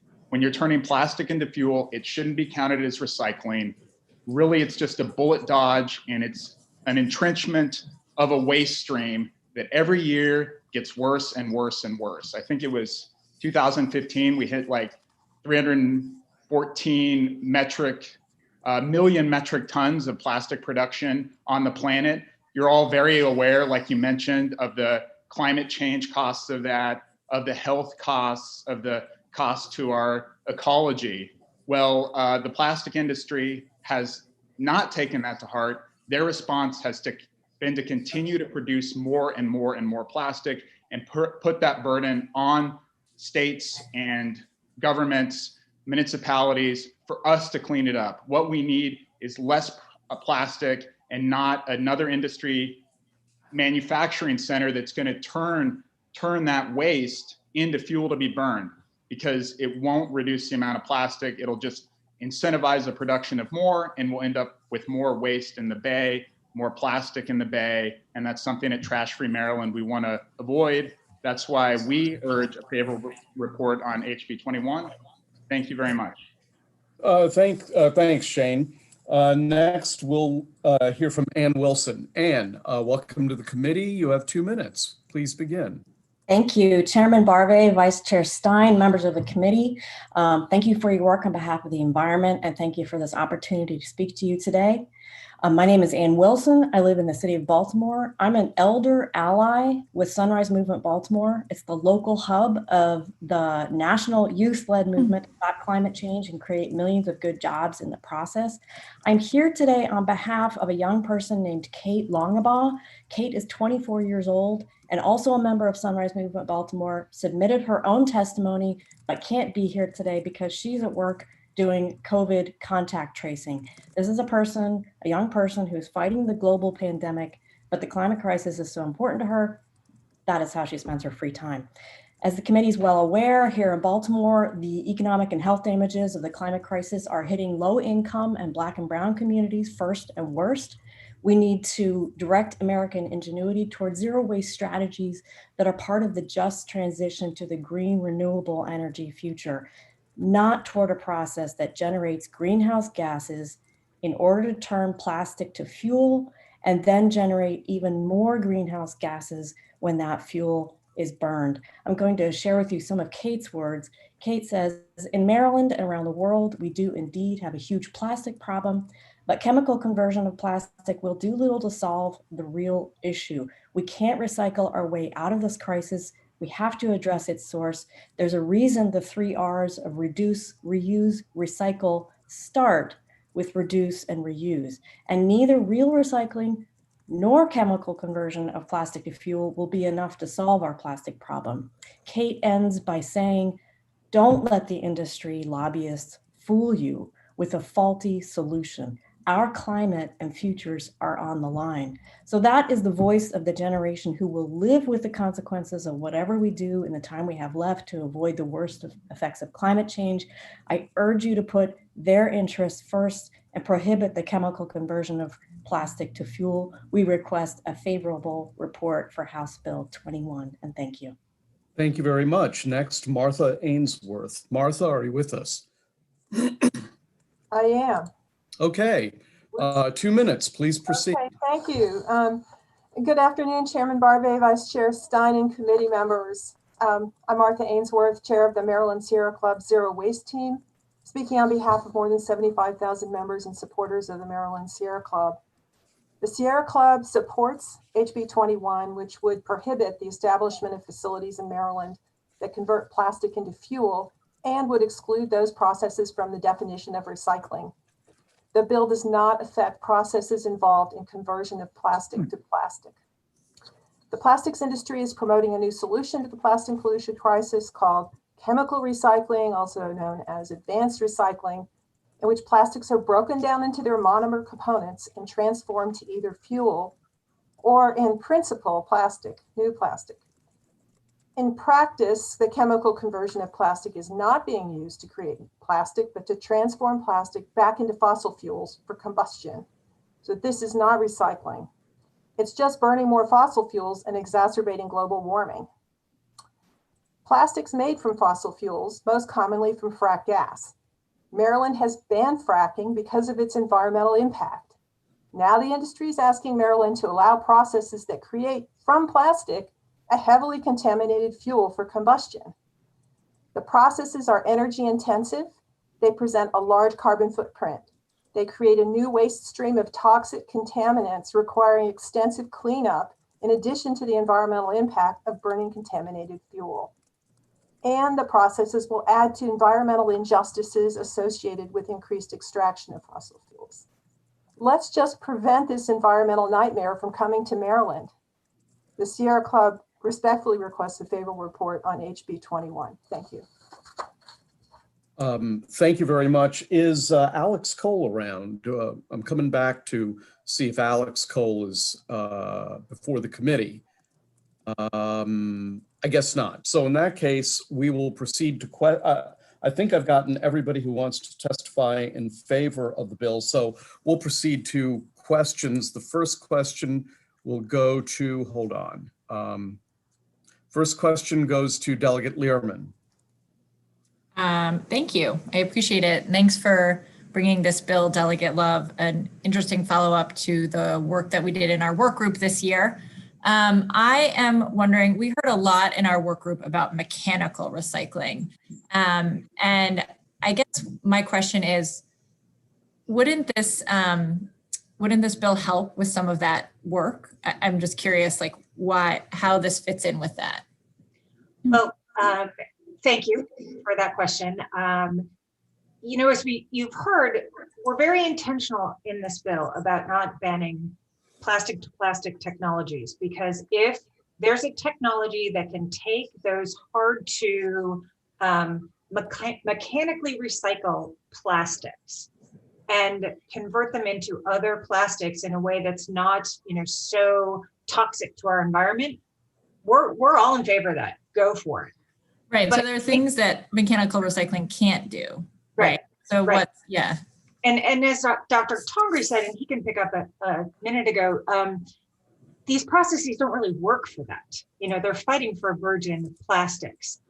But taking plastic that can't be recycled mechanically and turning it into a fossil fuel it's just not a solution. It's another fossil fuel stream. Dr. Tongri, did you want to add to that? Sure, I'd be happy to. What you said is correct, that these are being sold as complements to mechanical recycling, in that they're supposed to be able to handle mixed plastic waste. What we found is that that is not, in fact, what happens, that because of the variegated nature of the plastic waste stream, they actually require single stream sorted plastics. There are certain plastic polymers like PVC that they simply can't handle at all. So those need to be meticulously cleaned out. And they really only work on an individual polymer. So at that point, if you're going to do that degree of sorting and cleaning, then you might as well mechanically recycle those polymers rather than turn them into fuel. Okay, that's helpful. Thank you. Before I recognize the next witness, rather the next question, Delegate Love, your bill specifically mentions specific chemical processes that you want to ban. Is that the way your bill is structured? I haven't had a chance to read it yet. It bans the creating of new facilities in the state that use those processes to turn plastic into fuel. Does it specifically mention the processes? It does mention a number of processes, yes. Is that an all-inclusive list or a not an all-inclusive list? It's not an all-inclusive list. There's one at the end that says a similar chemical conversion process is determined by the environment. And actually MDE sent us some proposed language that says a similar chemical conversion, we said that, process used to process plastic, and I would add to fuel, as determined by the department. Okay, the next question goes to the Vice Chair of the committee. Thank you, Mr. Chairman. And Delegate, just to follow up on the Chairman's question, the processes that you list, I take it that these processes can only be used to convert plastic to 100% fuel. They have no other use in terms of any sort of chemical conversion to any other product besides fuel. Is that right? I'm going to let Dr. Tongri address that because he's the expert there. Sure, that's actually not the case. So many of these processes have been shown in the lab to create small quantities of monomers, which can, in theory, then be used to make new plastic. And that's the pretext for calling this chemical recycling. What happens in practice is that those are burned because they're either too contaminated or they're simply too expensive as compared to making monomers from natural gas, which is what's usually used to make plastic in the US. So you could, in theory, have a process where you would produce a tiny amount of monomer that would go to a petrochemical facility and might get turned into a small amount of plastic. But from what we have seen, basically all of them are turning plastic into fuel primarily. And some of them, I would add, the output is so contaminated, they're actually sending it to cement kilns to be burned as hazardous waste there. So there might be sort of a fig leaf of attempting to turn things into other products, but primarily this is about plastic to fuel. Okay, and one additional question, does anyone know if any jurisdiction in Maryland is counting any of these processes for their recycling reports? In other words, representing that, you know, a certain percentage of their waste stream is being recycled using any of these processes? Not that I'm aware of, but certainly if any of the other witnesses can jump in, I'd appreciate that. Okay. Thank you. Yeah, okay. So next question goes to Delegate Ampry. Yes, thank you, Chair Chairman. A couple of quick questions and then one longer question. What other states have adopted these type of restrictions is the first question. That's a great question, actually. So this is a new bill. No other state has actually adopted this. I know Oregon has a bill on this, but there's a specific reason why we're bringing you this bill, because the chemical industry is actually working state by state to put in law protections for their ability to do this. And I'm going to turn it over to Kate because she can explain what they're doing better than I can. Thank you for that question, Delegate. As Delegate Love mentioned, we see a similar ban that's just been introduced in Oregon, but what we're seeing across the country here is there's kind of a couple different strategies. One is to get these facilities cited. The second is to make sure that they aren't classified as a mechanical or as a chemical process, but as a mechanical process, which lowers the amount of oversight and regulation that will be applied to them. So there's sort of this two-phase strategy in getting these things cited. And again, a lot of that is based on the hope that these plastic-to-plastic processes will be built out. Now, again, this bill doesn't affect those, but in the meantime, as Dr. Tongri said, what we're seeing is plastic to fuel, right? And so that's kind of what we're seeing across the country. We've seen a bill successfully pass in Pennsylvania. There's a bill currently in Virginia to offer tax incentives for this kind of equipment. There's talk of it coming to Delaware. So we are seeing this across the country, trying to come in and get cited and take over. And I think that it's an exciting opportunity for Maryland to draw this line in the sand. And a lot of times what we're hearing is legislators hear advanced recycling, and they believe that it's actually recycling in what we think of as recycling, with the moral component of something that's better for our planet, not understanding truly the process that is behind it. And there's no facilities in Maryland that are currently doing this? Not that we're aware of. Okay. But if there was one, how would this bill affect them if they were currently already doing this? Or? It wouldn't at all, because it only prohibits new construction of these facilities. Got it. So my next question is, are all the processes that you have listed here equal in their impact on the carbon imprint? I know we asked earlier about whether this is an exhaustive list, but are all of these equal in how they affect the environment? Each of the chemical processes you listed in the bill? Dr. Tongri? So the short answer is we don't know, because industry is not very forthcoming with its information. And as I said, there's only 3 facilities actually operating in the United States, none of them really at commercial scale. Only one of those actually published information to regulators. And so we did an analysis. Our carbon impacts are based on that one facility and some academic papers that are coming out of Europe. But we actually don't have a lot of good independently verified information on these processes because it's a nascent technology. Yeah. So based on the information you have, was there one particular type that you studied more that is giving us the numbers on the carbon imprint? So in terms of the core technologies, pyrolysis is the one that is used most frequently. There was one solvolysis facility in Italy that shut down because it couldn't meet emission standards.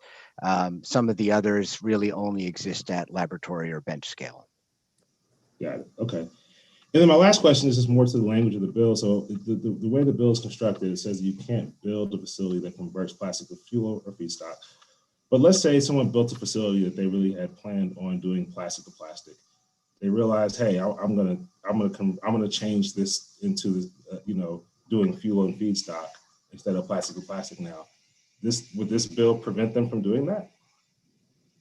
That's a really good question. I don't think that it would.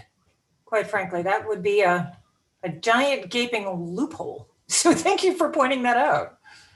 Yeah. Okay. Yeah. Okay. Yeah. I just wanted to get an understanding on that part of the bill. But thank you so much for answering all my questions. Okay. Next question goes to Delegate Jacobs. Thank you, Mr. Chairman. Delegate Love, believe it or not, back in my earlier days, when I was mayor, I started curbside recycling. How about that? But anyhow, I'm a big believer in recycling, and most of it is single stream. It's hard, and the end use is the harder part of the problem. Is how to get rid of it. We talked about it yesterday to some degree, but I also don't like landfills, and I especially don't like incinerations, but, they're all traditional things. But, in today's world, in recycling, we can't always get rid of all the plastic. So it goes to the other two things I don't like, which is landfill and incineration. So wouldn't this process be an avenue for recycling that would be a positive thing? At first blush, it might appear that way. And that's what the industry wants you to think. But first, let's start with the false premise that it's all about the end use, because we've got to stop the production of plastic first. We don't need a cucumber that is individually wrapped in plastic. We just don't need that. So what the companies need to do is start thinking about their end use of their products and create them that way. So that's one thing that I want to put out there. The next thing is, it's great that they're looking into R&D, but they also need to be looking into a process that isn't going to decimate our environment in the end. And it also doesn't stop the waste stream that our counties and municipalities are dealing with. I mean, it incentivizes more and more plastic because this process needs the plastic in order to grow. So there's just at first blush, like I said, it appears great and the answer, but it's really not. Well, I understand some of that. I mean, when I was a young boy, you bought a baseball, they put it in a paper bag, you walked out of the store. And now when you buy one, it takes you 15 minutes to get through the plastic to get to the baseball. And then you put that in a bushel basket to get rid of the plastic. So I understand all that. We've got to change that behavior, but it doesn't get away from the fact that we need to look at additional ways to get rid of this recycling. And I thought this conversion was really a good thing in an avenue that we could look into, where we just had legislation expanding the recycling, looking at new ways to market it. And I really look at this as certainly an avenue that would be helpful. But I am concerned that, at the end of life on some of these plastics, as we recycle them now, that they'd end up in landfills or in incineration. So when you agree that this would be an option? No, quite frankly. Yes, we need to deal with the end life of those plastics. Yes, absolutely. And the industry and anybody else out there can look at chemical conversion of plastic to plastic. But a chemical conversion of plastic to fuel is just a lose-lose situation for us.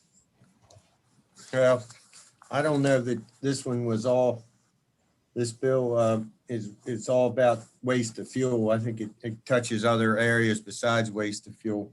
No, sir, it doesn't. Let's move on. Let's All move right, on to Delegate. Thank you, Mr. Chairman.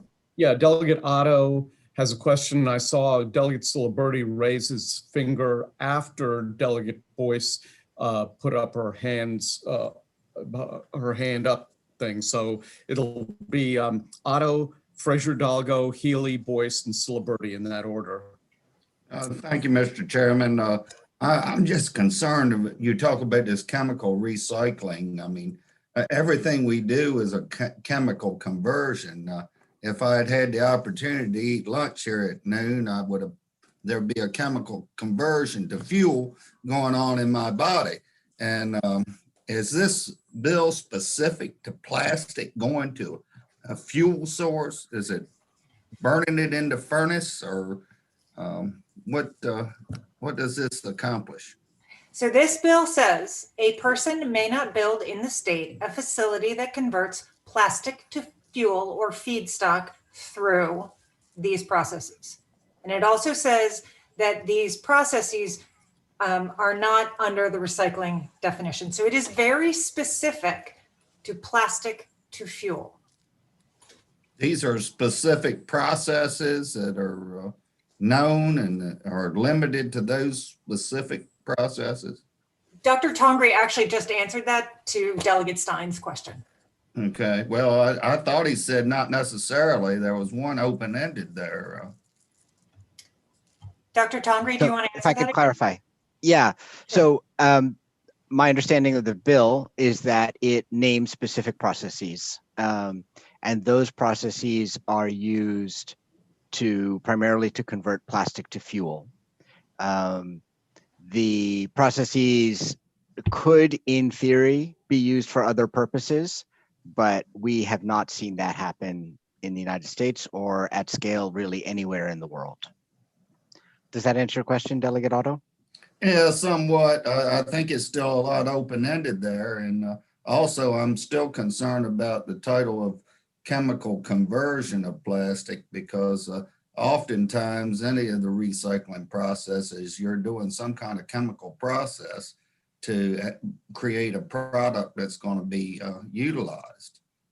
So in handling plastics, there's a pretty clear distinction between mechanical recycling, which grinds the plastic, melts it, and forms a new plastic product, and chemical recycling, which actually breaks the chemical bonds.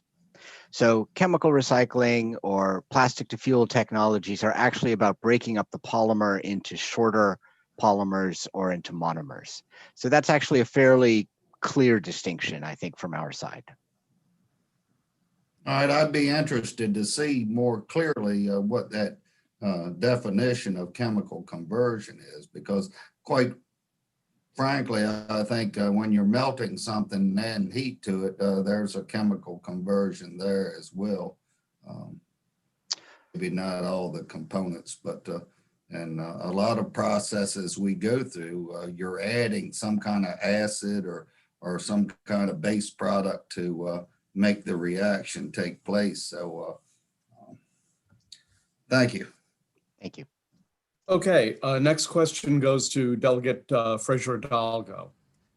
Thank you, Mr. Chair. So Delegate, thank you for bringing this bill. I have a few questions. I'll try to be brief. One of the questions is, I see in the bill the term feedstock. Can you expand a little bit about, well, I see it a couple of places in the bill, what that means? Thank you for that question. Actually, I'm glad you brought that up. So the dictionary definition is raw material supplied to a machine or processing plant. And then actually Webster Dictionary gives two examples of what we're talking about: feedstocks for making fuel.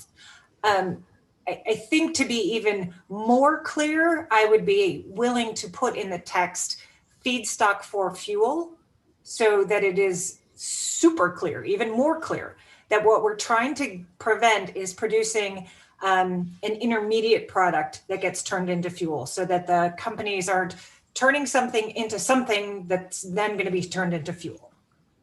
Does that answer your question? Yes, it does. So thank you for that. And then the next piece is that I think that there's probably nobody on this Zoom right now that doesn't know how I feel about fossil fuels. So here is my question, Delegate Love. When you hear the term clean coal or clean natural gas or clean diesel, for some reason that in my mind is akin to the comment that you ascribe to advanced recycling. Do you think that that is accurate? I agree.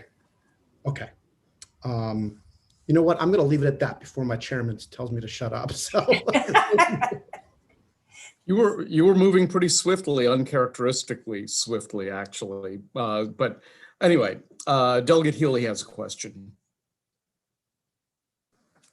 Thank you very much. My question is about this above and beyond all the things that you've been discussing. Is there data, or have there been studies done on the health impacts of living near one of these facilities? An environmental justice kind of question. If we're going to allow these things to be built in the state of Maryland, not only is it the health and safety of the people who live in the vicinity, but also the aesthetics. If you've ever driven through New Jersey, certain times when they're purifying petroleum, there's odor, there's all kinds of things that are unpleasant.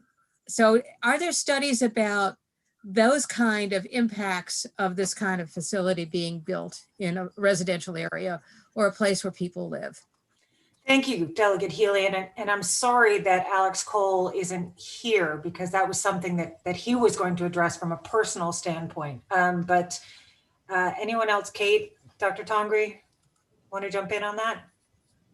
I'll just say briefly again, these facilities have such a short track record that we don't have studies. The Agilix facility in Oregon has had complaints from neighbors about smell and chemical fumes. The other issue, of course, is that if these are going to produce monomers or some kind of a feedstock that is then going to be sent to a petrochemical refinery for further refining. And so you are adding to the burden. We all know that those facilities are disproportionately located in Black and brown and economically disadvantaged communities. And so it is actually adding to the burden of those communities. Thank you very much. Okay, Delegate Boyce. Thank you so much, Mr. Chair. And I first want to apologize to Delegate Love and the rest of the committee because I was not here for most of the first part. So if I am asking questions that were already answered, tell me to talk to you later. But I just want to fill out some things. So I just want to apologize for that. I had to leave the committee.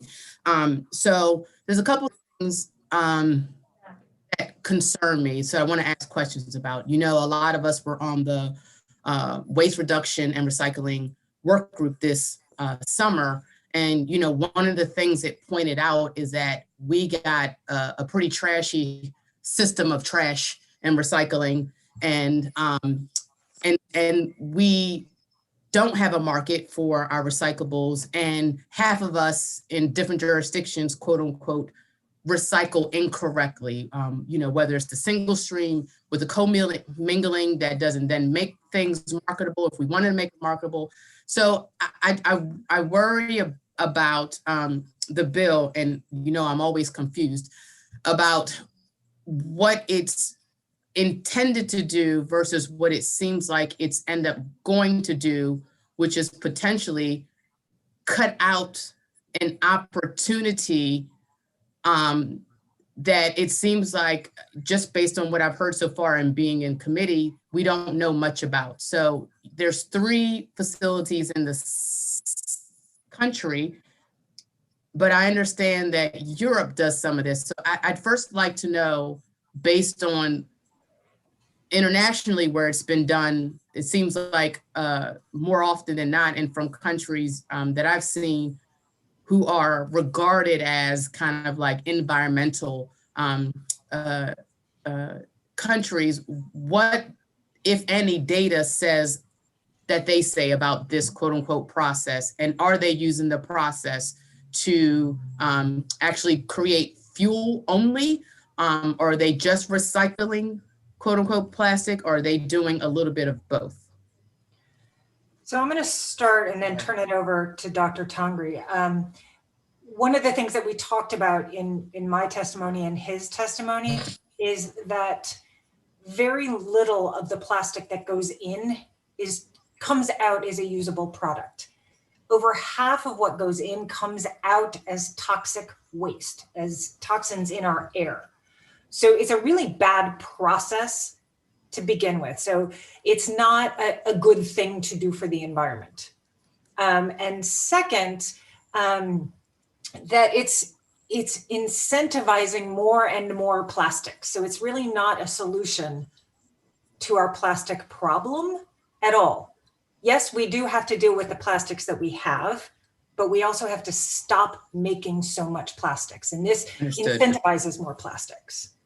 So Dr. Tangri, do you want to address some of the other things that Delegate Boyce mentioned? Yeah, just in terms of the international track record, Reuters just had a report last week on a facility in India that was supposed to get waste plastic. That failed.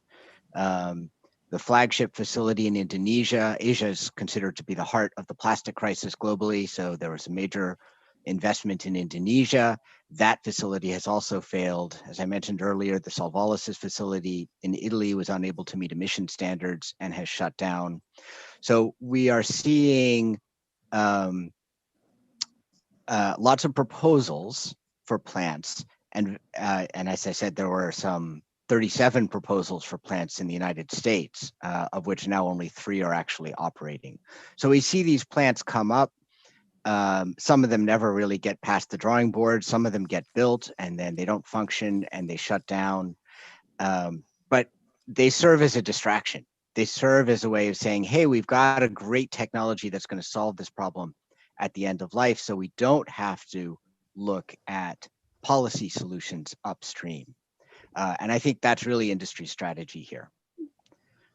So thank you, Doctor, but I don't think my question was answered. So you mentioned only 2 countries and 2 countries as it relates to their failure. Is there any other country that is doing this that isn't a failure and maybe using, trying to just pull out of the current waste stream, the plastic? So when I think about, for instance, Oceana did their big documentary, during last year, showing us the piles and piles and piles and piles and piles of waste dumped in other countries. Those countries are responsible for cleaning that up themselves and then yet get blamed for quote unquote having a dirty country because they don't have the resources, when in fact we're the ones just dumping over there. So when we think about something like this or anything, it doesn't have to be this, where are then the tools for that those countries to be able to do such a cleanup? And then where does that go, right? And so I'm just trying to think of this full scale about who actually is doing this. We don't have a market. We don't really have solutions. And so well let me summarize. Doctor, are there any processes that that are functioning correctly currently? So I am not aware of any commercial processes that will take mixed plastic and turn it back into plastic. So the countries that are doing this, you're saying that they're actually not successful in doing this beyond the 2 that you've mentioned. Right. So what we've seen is that it can work in a lab.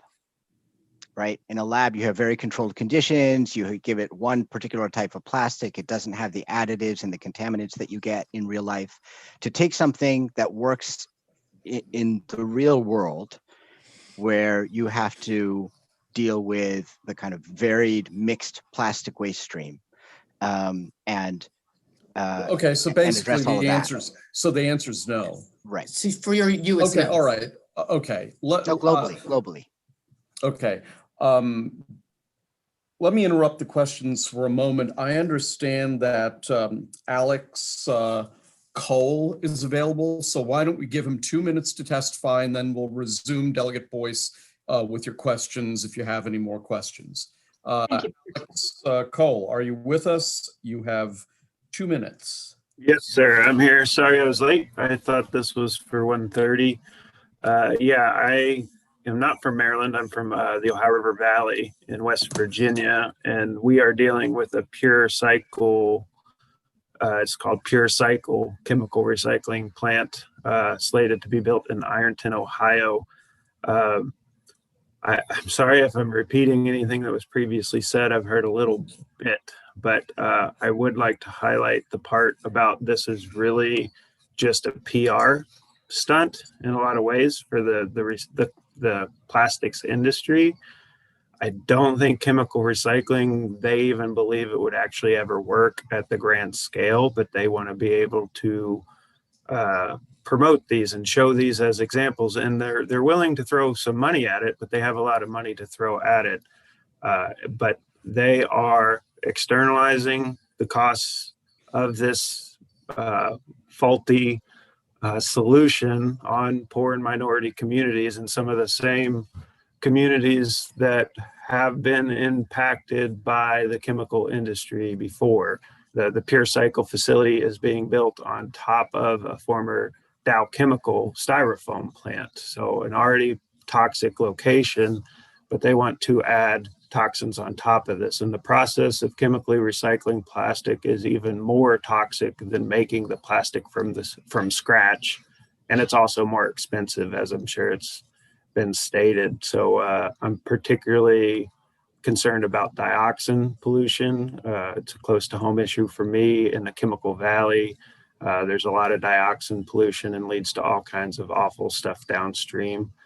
So yeah, I'm just here to share that and state that, yeah, this is a expensive PR stunt, that most of the cost will be put on the citizens in the communities built around this. This is not a solution to the problem writ large.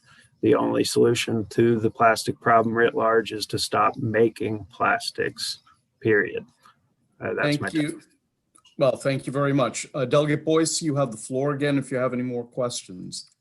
Thank you, Mr. Chairman, and thank you for clarifying or attempting to clarify my question. So I just want to end with a comment and just say I hear a lot of people saying why we shouldn't do this, and I hear you, and to a degree, I guess I understand, but it also feels like we're cutting off our nose to spite our face, because we have no solutions at all. And while I am not necessarily open to saying, let's open up every factory across the country, I worry about, as the doctor mentioned, that in the laboratory, it works one way. It sounds like what he's saying is that there isn't a mechanism to transfer a controlled method out of the laboratory large scale, or to scale it, I should say. And so I still have a lot of questions. And I just want to say to the doctors, the environmentalists, it comes off easy for you to sometimes explain some of this, but some of this, quite frankly, does not make sense to the average person. So then to say who was going to harm when we don't even know the results of what's being used now and its emissions and its harm, we don't know that, but we're assuming that it was going to make a harm that it may not. I just want to put that out there. Thank you, Delegate Boyce. Sorry, Mr. Chair. Yeah, let's go to Delegate Ciliberti and then Delegate Clark in that order. Barry, you need to unmute yourself. There you go. Thank you, Mr. Chairman. Dr. Tangri, you mentioned, or one other testimony mentioned, that we had about 100 million tons of plastics in the ocean. As an avid scuba diver, that's a disturbing piece of data. But my question is, what tools did we use to measure that? How did we come up with that particular piece of data? Shane, was that you who said that, or who said that? Is that? I said that I'd be happy to get back to you on that statistic. Delegate. Yeah, that's a critical piece of data there. My God. Okay, thanks. It's frightening, isn't it? Delegate Indeed. Clark. Thank you, Mr. Chairman, and I will be very quick on this. We keep talking about coming back to the end issue of it creates fuel, the end product. What is that end product fuel used for? Power generation, I guess. Yeah, but I mean, is it used, made into gasoline? Is it made, I mean, what is the end use of it? Does it go to power electric power plant or, yeah? Okay, Dr. Tongri. So we don't actually know. Automotive fuels are actually quite precise in their specifications. So I think that would be unlikely to be used for gasoline, more likely to be used in industrial furnaces. Okay. And the next question is, you alluded to some plants overseas that were operating and closed down. Is there any kind of data sheet, factual data sheets as to the reasons why they were closed down that we could possibly get, other than just you saying that they failed, that you could supply to us?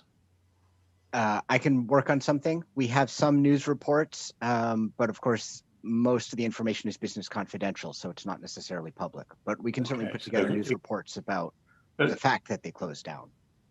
Yeah, there could be a lot of reasons. And there was one other statement made earlier, and I forget who made it, that frack gas had a lot to do with the proliferation of plastics and things like that. You know, I was sitting here thinking there was an awful lot of plastic available out there before frack gas was started to show up in this country years ago. So isn't that so? I think, I don't know if it was me that said that, but I think that, as we know, plastic is a result of fossil fuel, of crude oil, and like you mentioned, of fracked gas. And I think if you look, I can send you some research that shows the steady increase that isn't so steady, is quite sharp. And so I think you're right. We absolutely had plastic before, but we know that some of these things are leading to an astronomical increase in the production of plastic. So I think you're right. And also both are true. Okay, and that's all I have, Mr. Chairman. I'll discuss it in committee later. I'm gonna ask the last question. It's more philosophical, but let me just say that 20 years ago, it was widely acknowledged that battery electric vehicles would be a technical impossibility, and there were also a lot of people who feel that the manufacture of batteries for electric vehicles are very harmful to the environment. So 20 years ago, what if somebody had decided to prohibit the manufacture of lithium-ion battery packs for electric vehicles, noting the fact that it's an impossible technology to begin with, and that there is an environmental cost associated with producing these batteries, without the knowledge that 20 years later, it would all become very possible? I guess my concern is, I'm very concerned about the possible open-ended prohibition of a technology, but I'd like you to comment, Doctor, about the possibility that maybe somebody will come up with a process 5 years from now that would actually say, take the plastic, turn 90% of it into a cheap feedstock and 10% of it as a fuel to run the process. I mean, would an advance like that, I mean, I think this bill would preclude an advance like that, but I'm curious to know whether you would think that would be an acceptable, if the cost benefit analysis would be acceptable in that kind of instance. So to take your example, you know, I think the petrochemical industry has plenty of money. There's nothing to stop them from doing R&D and improving their processes. And I think when they can show us a facility that actually does turn plastic into plastic, then my understanding is this bill would not prevent that, because this bill is about preventing plastic from being turned into fuel. And it clearly delineates that turning plastic into fuel is not a form of recycling, and plastic to plastic technologies would be unaffected. Okay, well, what about a process that used 10% as a fuel and 90% converted to a usable feedstock? Would that 10% be too high a price to pay for the 90% feedstock? So I guess then it's a question of what are the alternatives? And you're also looking at this in the context of a decarbonizing economy, right? Where industrial processes, automotive, transportation, as you pointed out, the electric grid, everything is decarbonizing. So do we need even that 10%? Maybe there's a threshold level that's in there, but that threshold would go down over time because the rest of the economy is decarbonizing. Okay, fair enough. All right, well, that concludes the witnesses in favor. Let's turn to the opponents of the bill, and they would be in this order: Michael Powell, Andrew Hackman, Brent Perry, quite a few, Robert Flores, George Braden. Let me start with Michael Powell. Michael, welcome to the committee. You have 2 minutes. Thank you, Mr. Chairman and members of the committee. I think I can be very brief. Just to be clear, there's nothing in this bill that reduces the amount of plastics. We're not talking about the creation of plastics or the amount of plastics. We're talking about what happens to the plastic. And as Delegate Jacobs recognized, I think in his comments, if we don't come up with a way to recycle, then it goes into landfills and incinerators. And I believe that Delegate Learman had pointed out that not all plastics can be mechanically recycled. To give you an easy example, the plastic bag that your potato chips come into, you can't mechanically recycle that into other plastics. So currently, the only thing you can do with that is put it into a landfill or an incinerator. This is a new technology that looks like it has the potential to turn those plastics into a low sulfur diesel fuel and feedstocks for use in the manufacturing. And the Maryland manufacturers that I represent are interested in exploring whether it can be used to create that kind of feedstock to help them. It's a new technology. We're still on the cusp. There are projections out there that it could be a $120 billion industry. And in fact, as Delegate Ampray had asked, have any other states banned it? No, they haven't. And I'm told that there are 9 states that have passed laws to try to encourage it because they hope that it's an industry they can get in their states. The bottom line is that we've got to deal with the plastics that are being created. We can look at reducing the amount of plastics, but I don't think the plastic potato chip bag is going to go away tomorrow. And recycling it into feedstock, recycling it into low sulfur fuel is better than incinerating it or putting it in a landfill. The proponents argue that this doesn't work economically. Well, if it doesn't, then there's no need for the bill. The only reason to pass the bill is to stop a process that otherwise would succeed. And I'm more than happy to answer any questions. Okay, next is Andrew Hackman. Delegate Barbay, members of the Environment and Transportation Committee. My name is Andy Hackman, and I'm here on behalf of Ameripen. Ameripen is the American Packaging Environment Institute, and we represent both suppliers of packaging components, consumer goods companies like Procter & Gamble and General Mills, and companies that manage solid waste materials at the end of life cycle like Waste Management. We are here in opposition to House Bill 21. We do continue to believe that reduction, reuse, and recycling are critical in moving forward and recycling the materials that packaging manufacturers make. I'll be specific to the bill. As it looks to explicitly exclude certain processes from the definition of recycling, that would have an impact on us in achieving very aggressive post-consumer content recycling goals. There are other legislation that's going to be before this committee and have been before this committee, such as House Bill 164 and House Bill 36. They're going to push us as manufacturers to both find funding for new technologies and to meet certain post-consumer content goals. And if we exclude specifically certain types of processes from providing raw materials to come into packages and to come into materials in the future, it's going to eliminate the ability for us to reach a very aggressive goals under other pieces of legislation before this committee. The bill does mention fuel, but it doesn't reference that in reference to the definition of recycling. For us to move forward in this process and continue to close the gap and make more packages circular and to use materials into the future, we encourage the committee to vote unfavorably on this legislation. And I'll just underscore, there's not a clear definition of several of the processes that are outlined under the prohibition here. And there's an open-ended process to ban similar processes in the future. So there's a lot of questions. And if the concerns are about emissions and environmental impacts, I'd encourage the committee to think about permitting process and statutes that already address air emissions and those types of things. So appreciate the time today and can answer any questions later on. Thank you. Can you get into it Okay, at all? Barry, you need to mute yourself. Barry, you need to mute yourself. Okay, next is Brent Perry. Brent, you're up. You need to unmute yourself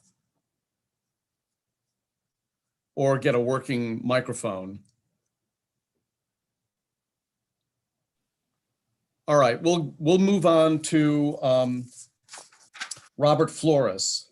And if you can, Brent, we'll get back to you. Robert? Hi, my name is Robert Flores, and I'm the Vice President of Sustainability for Berry Global. Headquartered in the United States, Berry is a leading global supplier of a wide range of innovative, rigid, and flexible plastic packaging, as well as nonwoven products used every day within consumer, healthcare, and industrial end markets. In Maryland, we proudly employ over 700 team members across 3 manufacturing sites in Baltimore, Hanover, and Cumberland.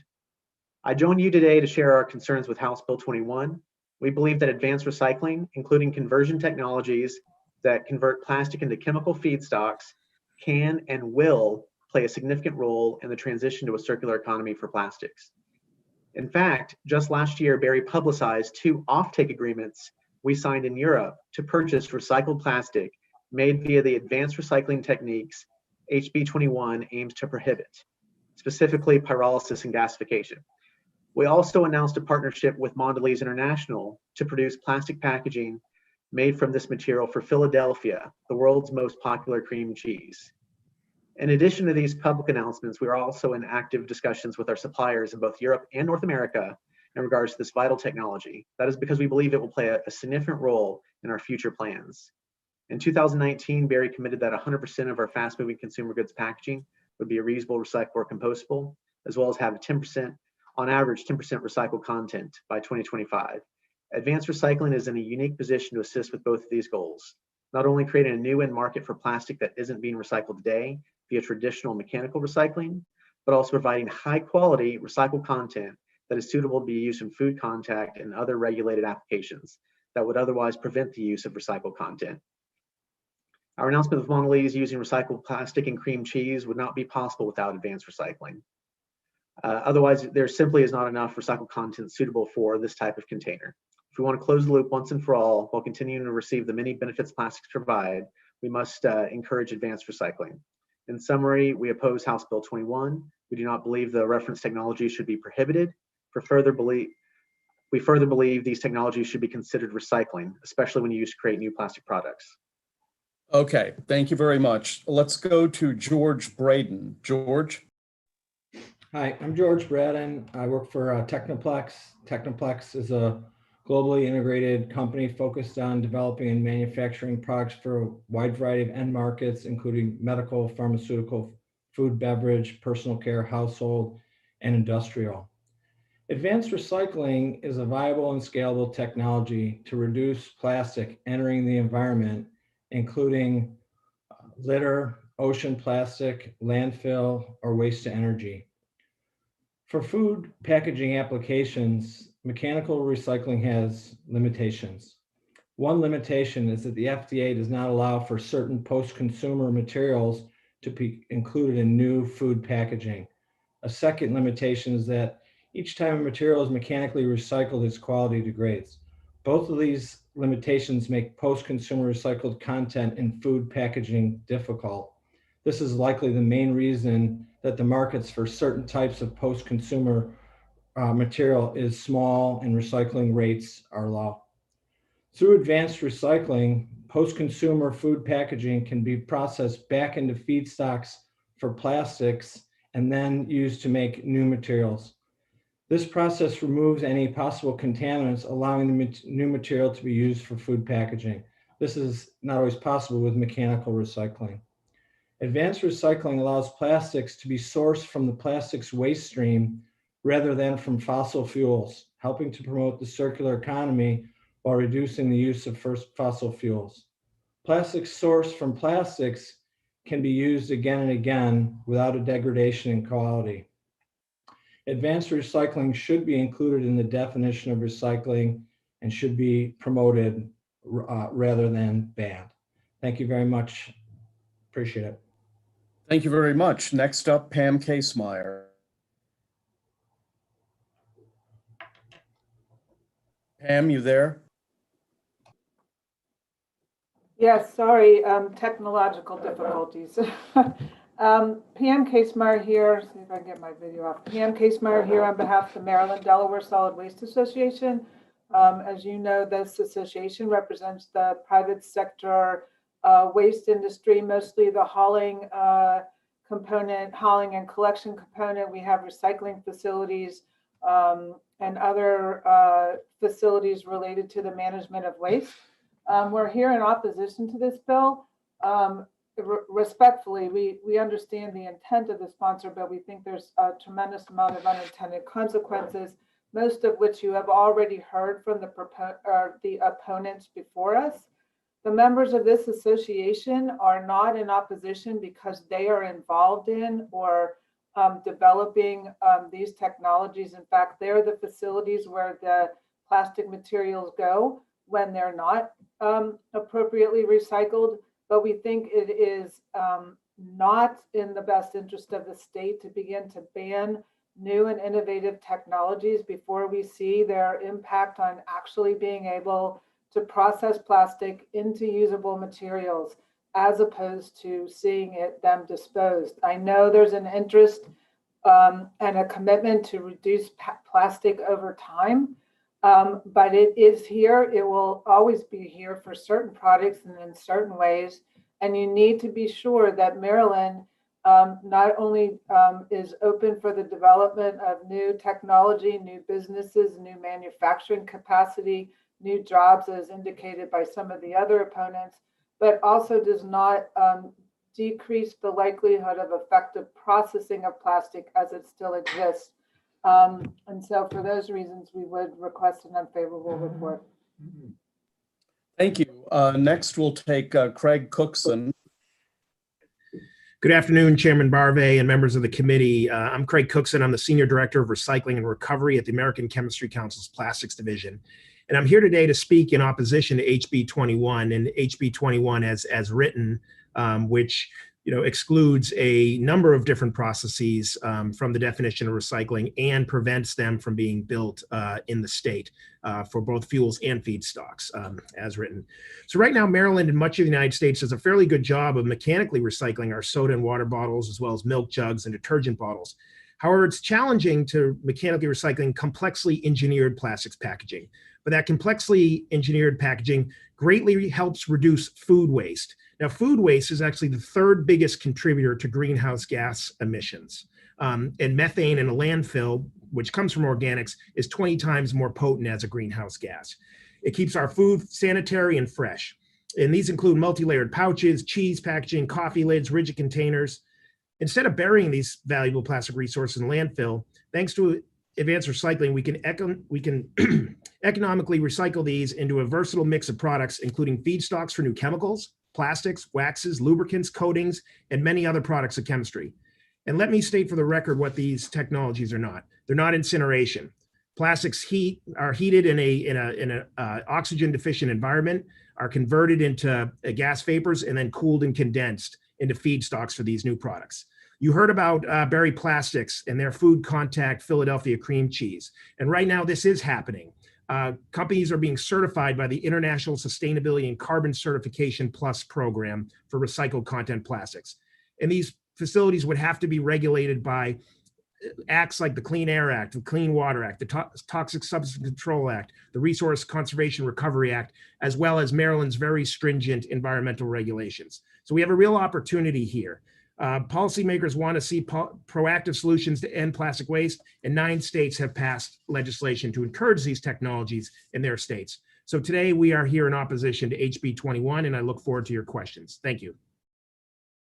Thank you very much. Next, Michael Moreno.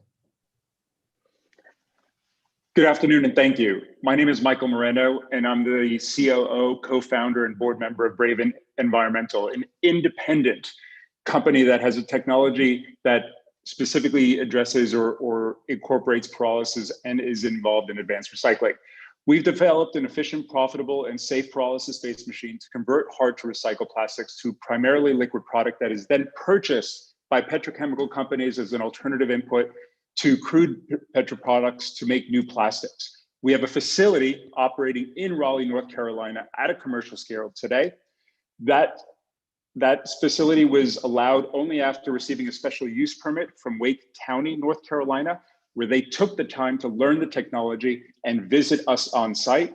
We worked hand in hand with the community, which includes an elementary school right up the street, to be able to have them understand the technology. And we received a state emissions approval, which classified us as a minor source equivalent to a manufacturing company making other normal products. The plan is to deploy technology, a network of this technology across the US. Our next facility, announced by the governor of Virginia, will be started or commence operations at the end of this year. And we are in Texas as the next place.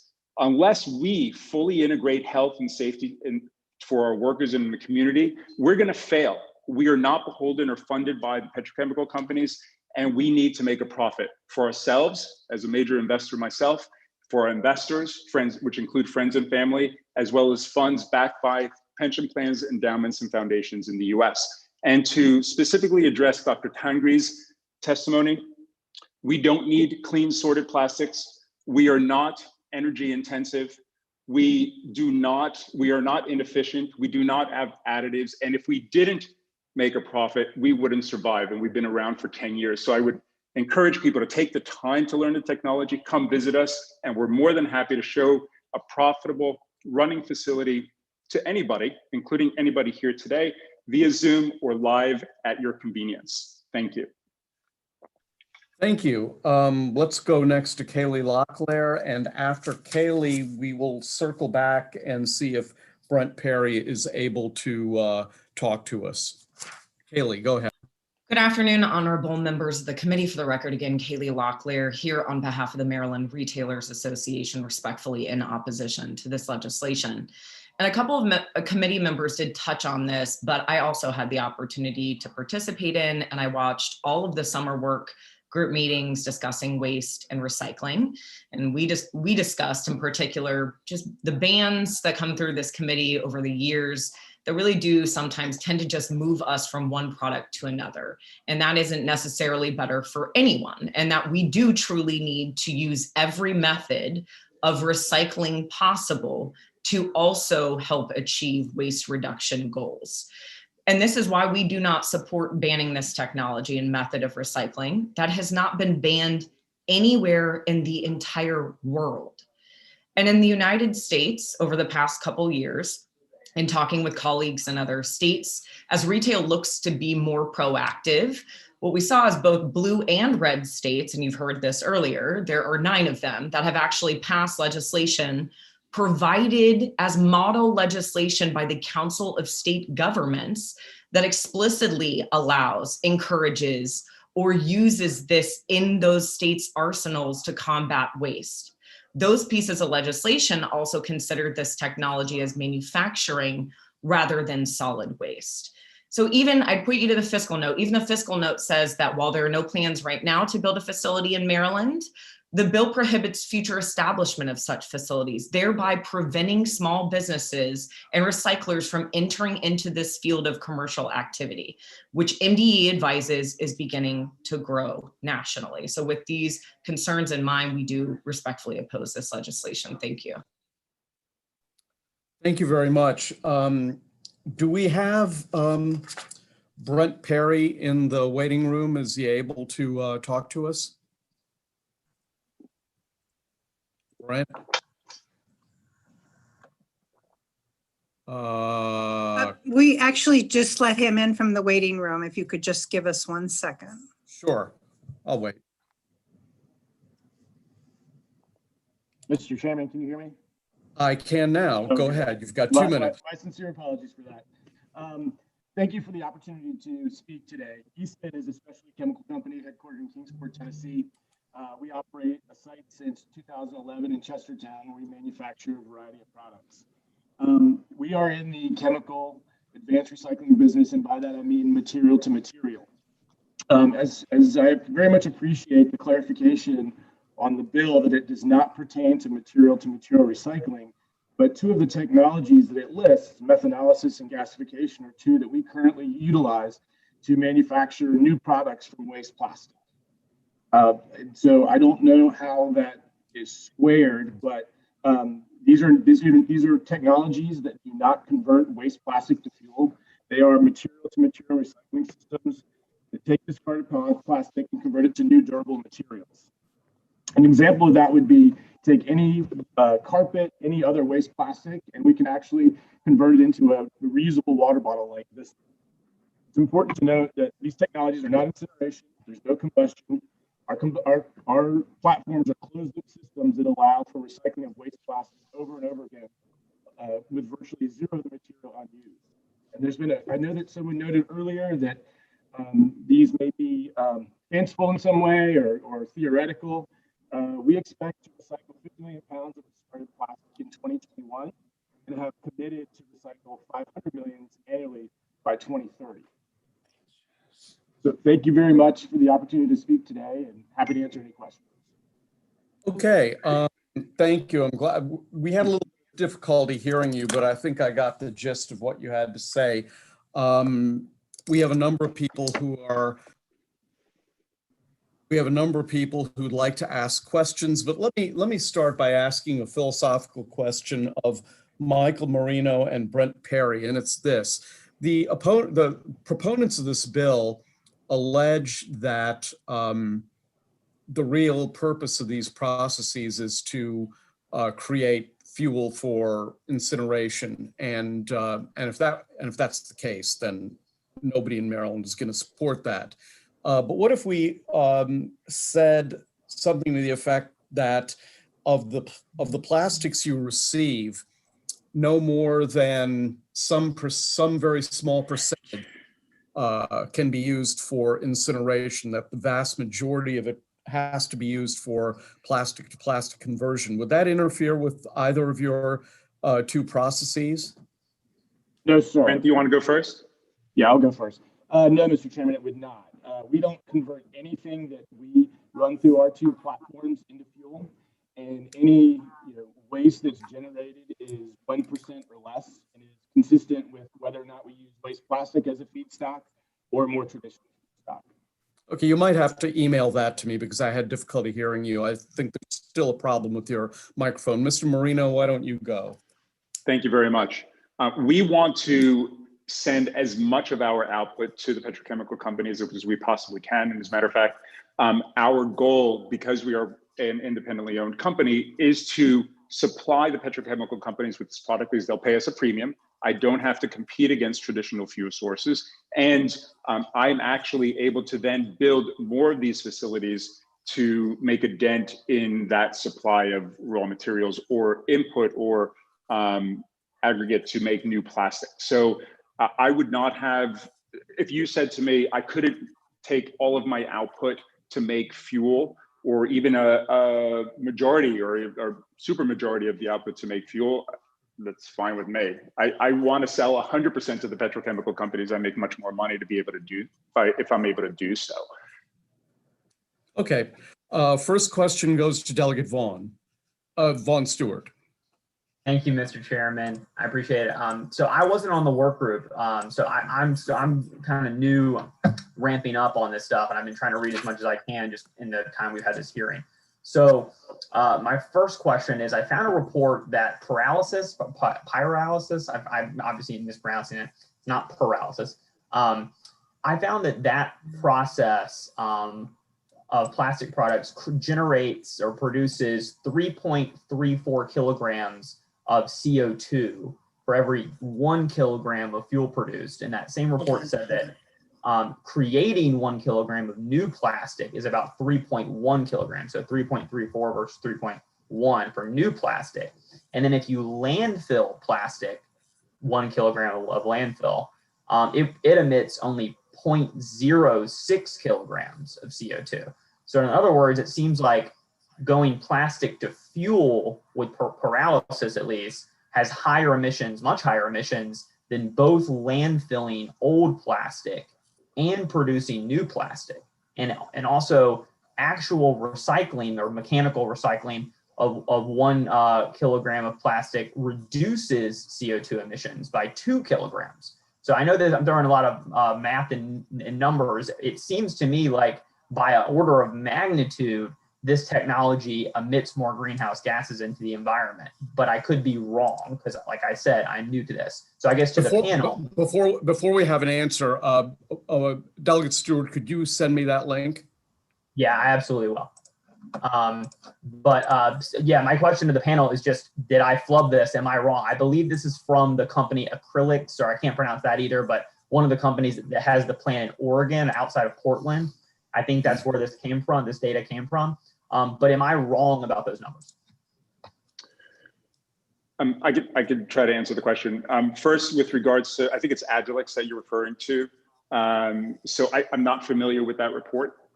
But look, we have to understand that in order for us to put up the facility and to operate this facility, we have to fall under and be obliged to the regulations that are laid out by the local and state level type emissions regulations. We can't continue to operate. We would be shut down if we were emitting so much CO2 or hardly any CO2 in order for us to operate. We've been classified as essentially the lowest level of emitter when it comes to emissions. This was tested by the state. The state came and looked at a facility that was running, which is our commercial scale machine, which Dr. Tangri, by the way, has never tried to contact us, visited our facility or likewise. And as a matter of fact, we're not even listed on his map. So my view is that a lot of these reports are based on perhaps one facility. It's kind of like looking at cars and their safety records 20 years ago, without taking into consideration the advances of this technology that have occurred over the course of the last few years. And I encourage everybody, including the committee, delegates on this call, and anybody else that has an interest in looking at something that could work hand in hand with mechanical recycling to address this issue, to come and seek the facts, which is what we always should do. Yeah, as an investor, with putting up my own money and have been supporting the company with investors over the last 7 years, that's important to me. And I would hope that anybody trying to pass legislation addressing advanced recycling would take the time to do as well, as our friends in Virginia have, as our friends in North Carolina have, as well as the 7 or 8 other states that have already passed legislation trying to support this technology. I appreciate that, Mr. Marino, very much. In fact, as a North Carolina lover, I may have to take you up on that offer. But just to clarify, that would be wonderful. You're comparing the permitting. Are you permitted? Is your company permitted as a mechanical recycling center or as a chemical recycling center? So in North Carolina, we actually had to receive a special use permit because the legislation does not include pyrolysis in their legislation, and the county actually had to learn about pyrolysis in order for them to obviously grant this special use permit. So that's exactly what they did so us working hand in hand with the building department, the fire department, they actually came and watched and looked at our testing. And after we actually were up and running, we had the North Carolina Department of Environmental Quality come and test the emissions of the machine in order for us to be able to run 24 hours a day as we're capable of doing. Great, I appreciate that. I may send you this report. I mean, it kind of sounds like basically some companies are better than others, and maybe the plant you're talking about is doing a great job, and the one I'm citing from is doing a worse job in terms of the climate. But I'm happy to follow up and get your thoughts on that. I just had one other question, Mr. Chairman. I'm sorry. Please. Sure, go ahead.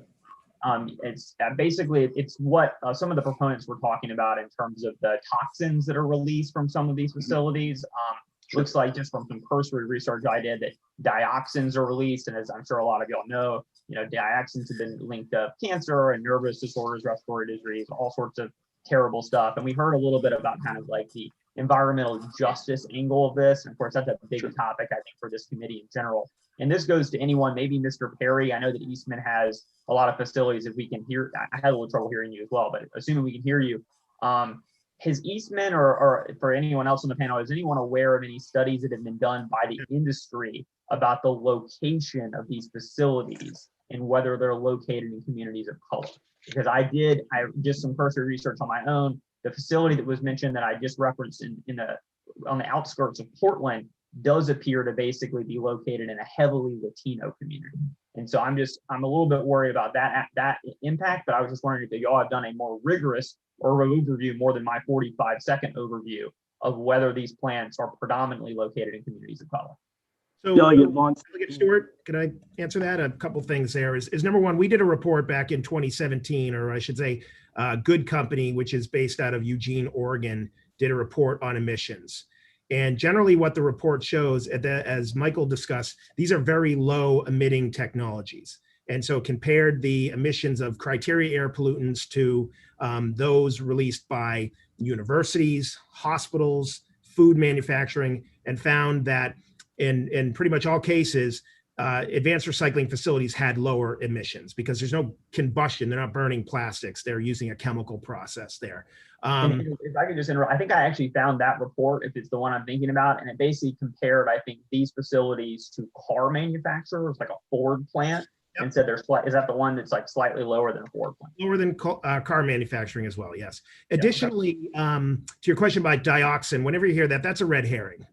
First of all, Michael can tell you that, that number one, the companies strictly limit the feedstock or control the feedstock, right, that's coming into their facilities.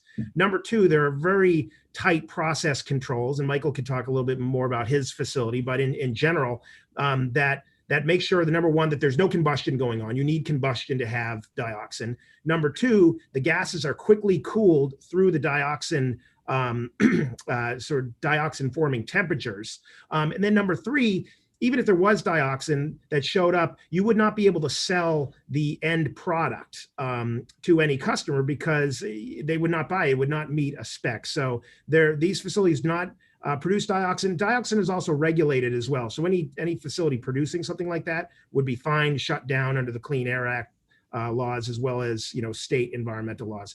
To your question before about greenhouse gas emissions, and you asked about Agilix as well, I am familiar with a study, I believe also done by Good Company, that looked at comparing their process to the extraction of virgin crude oil. And they found greenhouse gas reductions that if you take plastics, turn it back into oil, compared to drilling and transporting, refining plastics again, that taking the plastics is a much less carbon intensive pathway. And then finally, I've been to the Tigard facility many, many times. It's in a suburban community, not far off the highway. So it's not a very, there's a few industrial sites around, but there's, actually a lot of trees. And I'm trying to think of it's about 30 minutes south of Portland or so. Yeah, I just used the UVA racial dot map for that, for my crude analysis of, what kind of community of color was living nearby. But okay, Delegate, let's move on. There are a lot of people who have questions, if I may. Mr. Chairman, Ann Healy has the next question. Thank you, Mr. Chairman. Actually, I am following up now because Delegate Vaughn started to ask part of my question, which is about the social impacts of these plants. And I wondered if someone from the industry could address the question about not about what comes out of the smoke that's measurable, but the impact on the surrounding residents and whether it makes their lives more unpleasant because there's foul odors that they have to deal with, or it actually harms their health. And if my question is, are there studies to show the impact of this on the neighbors where the facilities are located? I can address from our, I don't know of any studies per se. We've been operating for the last year. As I mentioned before, we are literally 100 yards down from an elementary school. And as you can imagine, when we first went into the community, The parents of those students had a lot of questions. And since then, we have not had a single complaint about smell or odor or noise. If you were in our facility, we could have the same conversation at this decibel level. And if there's any proof in the pudding, I had my son work every summer for 3 summers in a row at the facility in Yonkers, New York, where we first tested our first generation machine and our second generation machine before shipping it to North Carolina. And we were located directly across the street from residences, and we operated for the last 10 years, or 8 years, I should say, at that facility in Yonkers. So I don't have a report that I have a link to that I can share with you, but certainly that's been Braven's experience in our 10 years of operation. From the industry, could I ask Mr. Cookson, do you have any studies on those kind of impacts? Well, I mentioned the Good Company study, which again, sort of, speaks to the low emissions of these technologies that compared to food manufacturing. Yeah, but that's what comes out of the smokestack. I'm talking about the social impact of the people who are the employees in the surrounding area. It provides jobs for the local community. So yes, that's a foul great... odors. Foul odors. No, because these facilities are they're not taking garbage. They're taking plastics that have been sorted once, twice, maybe 3 times already. So that, and then they are heated and melted and turned into gas vapors in a closed vessel. So no. Thank you. Yep. Okay, next question goes to Delegate Boyce. Delegate Boyce, is she with us? No, I'm here. It just takes me a minute. The space bar thing doesn't work for me. Okay. Sorry. So I wanted to start off by asking some of the questions that I had asked before regarding, you made the comparison of emissions to the low level manufacturing, and you compared it to a car dealership. Is there anything else comparison that we can kind of wrap our mind around regarding the emissions? That's one question that I had. The second question I have is, who else is doing this work? I mean, you mentioned somebody mentioned 9 states that potentially are having legislation to be able to use the technology, but I also wanted to talk about those in other countries. 2 countries were mentioned, which ironically were brown countries, and I'll get to that point later. So if someone can start there, I'd appreciate it. Sure, I can mention. So the report I'm talking about, the Good Company report, compares emissions again on criteria air pollutants, things like volatile organic compounds, CO, carbon monoxide, nitrous oxide, and sulfur dioxide, and then makes comparisons to different types of things that people want in their communities, right? Universities, hospitals, food manufacturing, and the third one is actually car manufacturing. So it's one of the specific comparisons is a General Motors plant. So we'd be happy to send over that report as a follow-up, so you can read it. Just as the report's going to be updated very shortly, so there'll be additional information coming out as well. Thank you, Mr. Cookson. I just want to insert one point. It's just that it's important for us to understand the levels, right? So you say in comparison to a car dealership, but you also mentioned hospitals and other things. It'd be nice to know highest to lowest levels and then compare to yours, so we have a better understanding of what that actually means, because that no disrespect, that means nothing to me. I don't know. Sure, that's a good point. Yep. Sorry about that.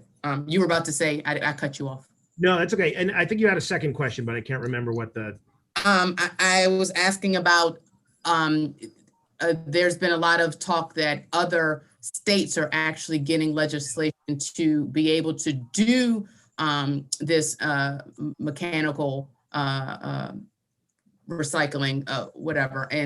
But I had asked earlier who was doing this, and most importantly, internationally, I understood, because I did read up on this a little bit, that there are international countries that are doing this and potentially doing well. One of them that stood out to me was like a Finland.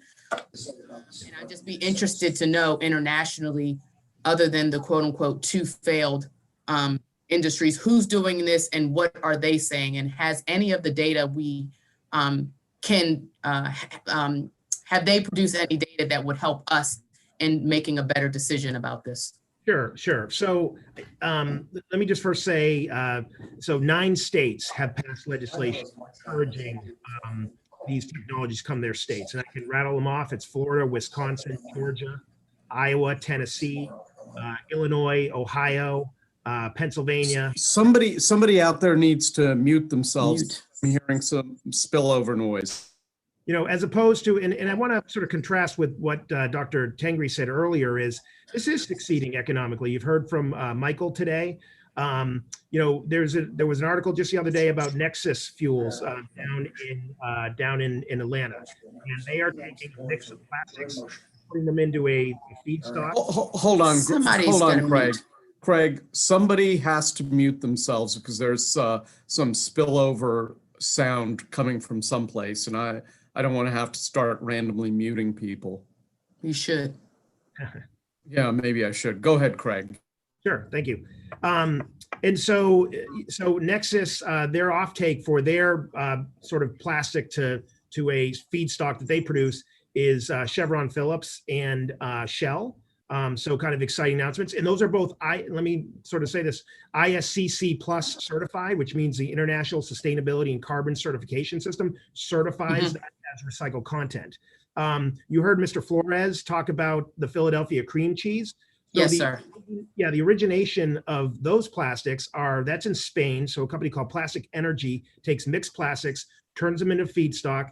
That feedstock goes to a company called Sabic that makes the plastic pellets that goes to Mr. Flores' company that makes the cream cheese tub. And again, Philadelphia cream cheese, an iconic brand. So this is happening in very many places. If I was here to, talk about all the different examples, we'd be here for, through dinner time tonight. So, and again, I would encourage the committee members is reach out to Michael Moreno and some of the other companies and actually see for yourselves. I think that's a big contrast between that and what Mr. Tangri talked about, which was basically based on a lot of, academic reports, but no real sort of actual contact or visits or, actual, in-person sort of visits and understanding of the technology. Thank you. My last question, if you don't mind, Mr. Chairman, is, there was a mention earlier, which I certainly agree with. Like, I don't need a piece of plastic to wrap up my cucumber or my lettuce or all those things that like really niche single waste, it's litter.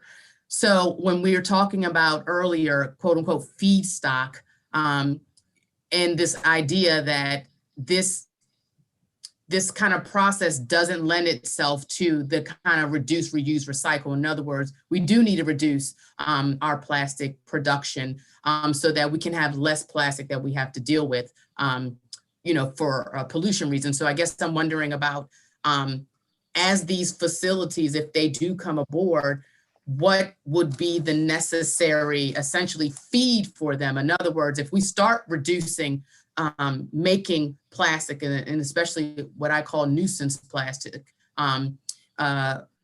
what then does that do to now all these facilities? Is it that we will be collecting, for instance, in countries that have been disproportionately dumped on, would we be then taking that, processing it some way, and then creating new plastics?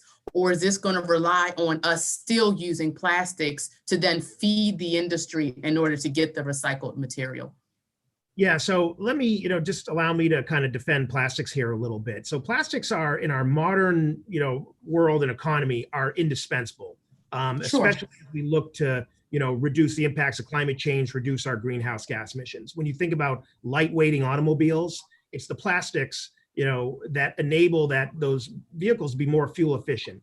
It's the plastics and other products, engineered products, that allow buildings to be more efficient, right? Absolutely. Buildings are the second largest contributor to greenhouse gases. And finally, just defending the cucumber, is food waste, as I mentioned, is the third largest contributor to greenhouse gas emissions. Which is why I compost. Right, which gets wasted. That's great. When that food gets wasted, as you know, if it's in a landfill, it produces methane gas. Absolutely. And that methane is 20 to 30 more times greenhouse gas intensive than CO2. And so the plastic wrap around the cucumber actually keeps that cucumber fresh for up to 12 days, so we don't waste it. So we want to we want to reduce, number one, let's prevent food waste and other waste. A great example of plastic sort of reducing use is when you think of your old bulky laundry detergent, right? We've shrunk the bottle, and then we even shrunk it further by having a pouch with individually wrapped, portions, so that we, use the right amount of water and other resources. So that's a long way of saying that plastics do have a very important role in our society. Now, to your point about sort of the making of plastics, advanced recycling will not impact that. What it impacts is how plastics are made, right? So it will impact what materials are made for. So the great thing is that we can take plastics and turn them back into plastic again, right? So it doesn't affect any sort of downstream use, because that's a decision made by consumers and by businesses. It affects how plastics are made, that we can get these plastics, instead of going to landfill, back into the circular economy again. Mr. Cookson, I certainly understand that. I just got a shot today with the plastic syringe. Like, I understand the use of plastics. Well, I guess what I'm trying to figure out is what plastics then would have to continue to be made in order to feed the system, or is this a system that is going to be able to take the tons and tons and tons of litter and plastics that are just dumped in other places, to be able to take that as a feed as well? So I'm thinking about, as mentioned earlier, I thought was ironic, or I don't know, a misstatement about environmental justice, in that two brown countries that are typically usually dumped on had a technology trying to use this and yet failed, and yet using that same system to talk about how this is not working. And yet, what do they do if they're the countries that are being dumped on, right? So to me, that was an unfair, and I would say an environmental injustice, to use them for one case and for another case. So I'm just trying to figure out, in the same way that they were using this, is this also a way that we can use and feed to clean up those countries that don't have the opportunity or the resources to do so? Yeah, without question. I mean, there was somebody asked about marine debris before, and yeah, the 5 largest contributors to plastics in the ocean are in Southeast Asia. And so that's where the Alliance to End Plastic Waste has been most focused on, right? Let's stop the plastics at their source. And yes, I think if you ask Michael and some of the other folks here, they want their businesses to be a global business, right? There's opportunities all around the world to improve our environment and to take these plastics and get them back into a circular economy again. So, we want to take technology from the US, create jobs here, and of course, export it everywhere to have a cleaner environment. Thank you. Okay, why don't we move on here? Next question goes to Delegate Jacobs, then Delegate Ruth, then Delegate Terraza. That order so far. Jacobs. Thank you, Mr. Chairman. My question is pretty specific to products, and to Craig or Mike, or any of you guys that have been testifying in the last few minutes. But when it comes to medical waste, what are we doing now to dispose of it? And would this process be able to handle like the 300 million syringes and all the other medical products that are being disposed of right now? I can from our own experience tell you that we are in conversations with companies that specialize in the disposition of sharps containers. And that is something that we are looking to address in the coming months. But it is definitely a way to deal with the medical waste problem, again, as it relates to specifically to sharps containers or other hard to recycle plastics that are incorporated into the medical community and medical services. Yeah, and I appreciate that. But so what are we doing with sharps containers now? So my understanding is that those are essentially incinerated, or they are first treated and then incinerated by other companies. That's something we're not involved in. Yeah. Well, Let me interject here. The company I work for picks up biohazardous waste, and the vast majority of it is incinerated at Curtis Bay, which is an incinerator in Baltimore. And if it weren't incinerated there, we would have to send it to Ohio.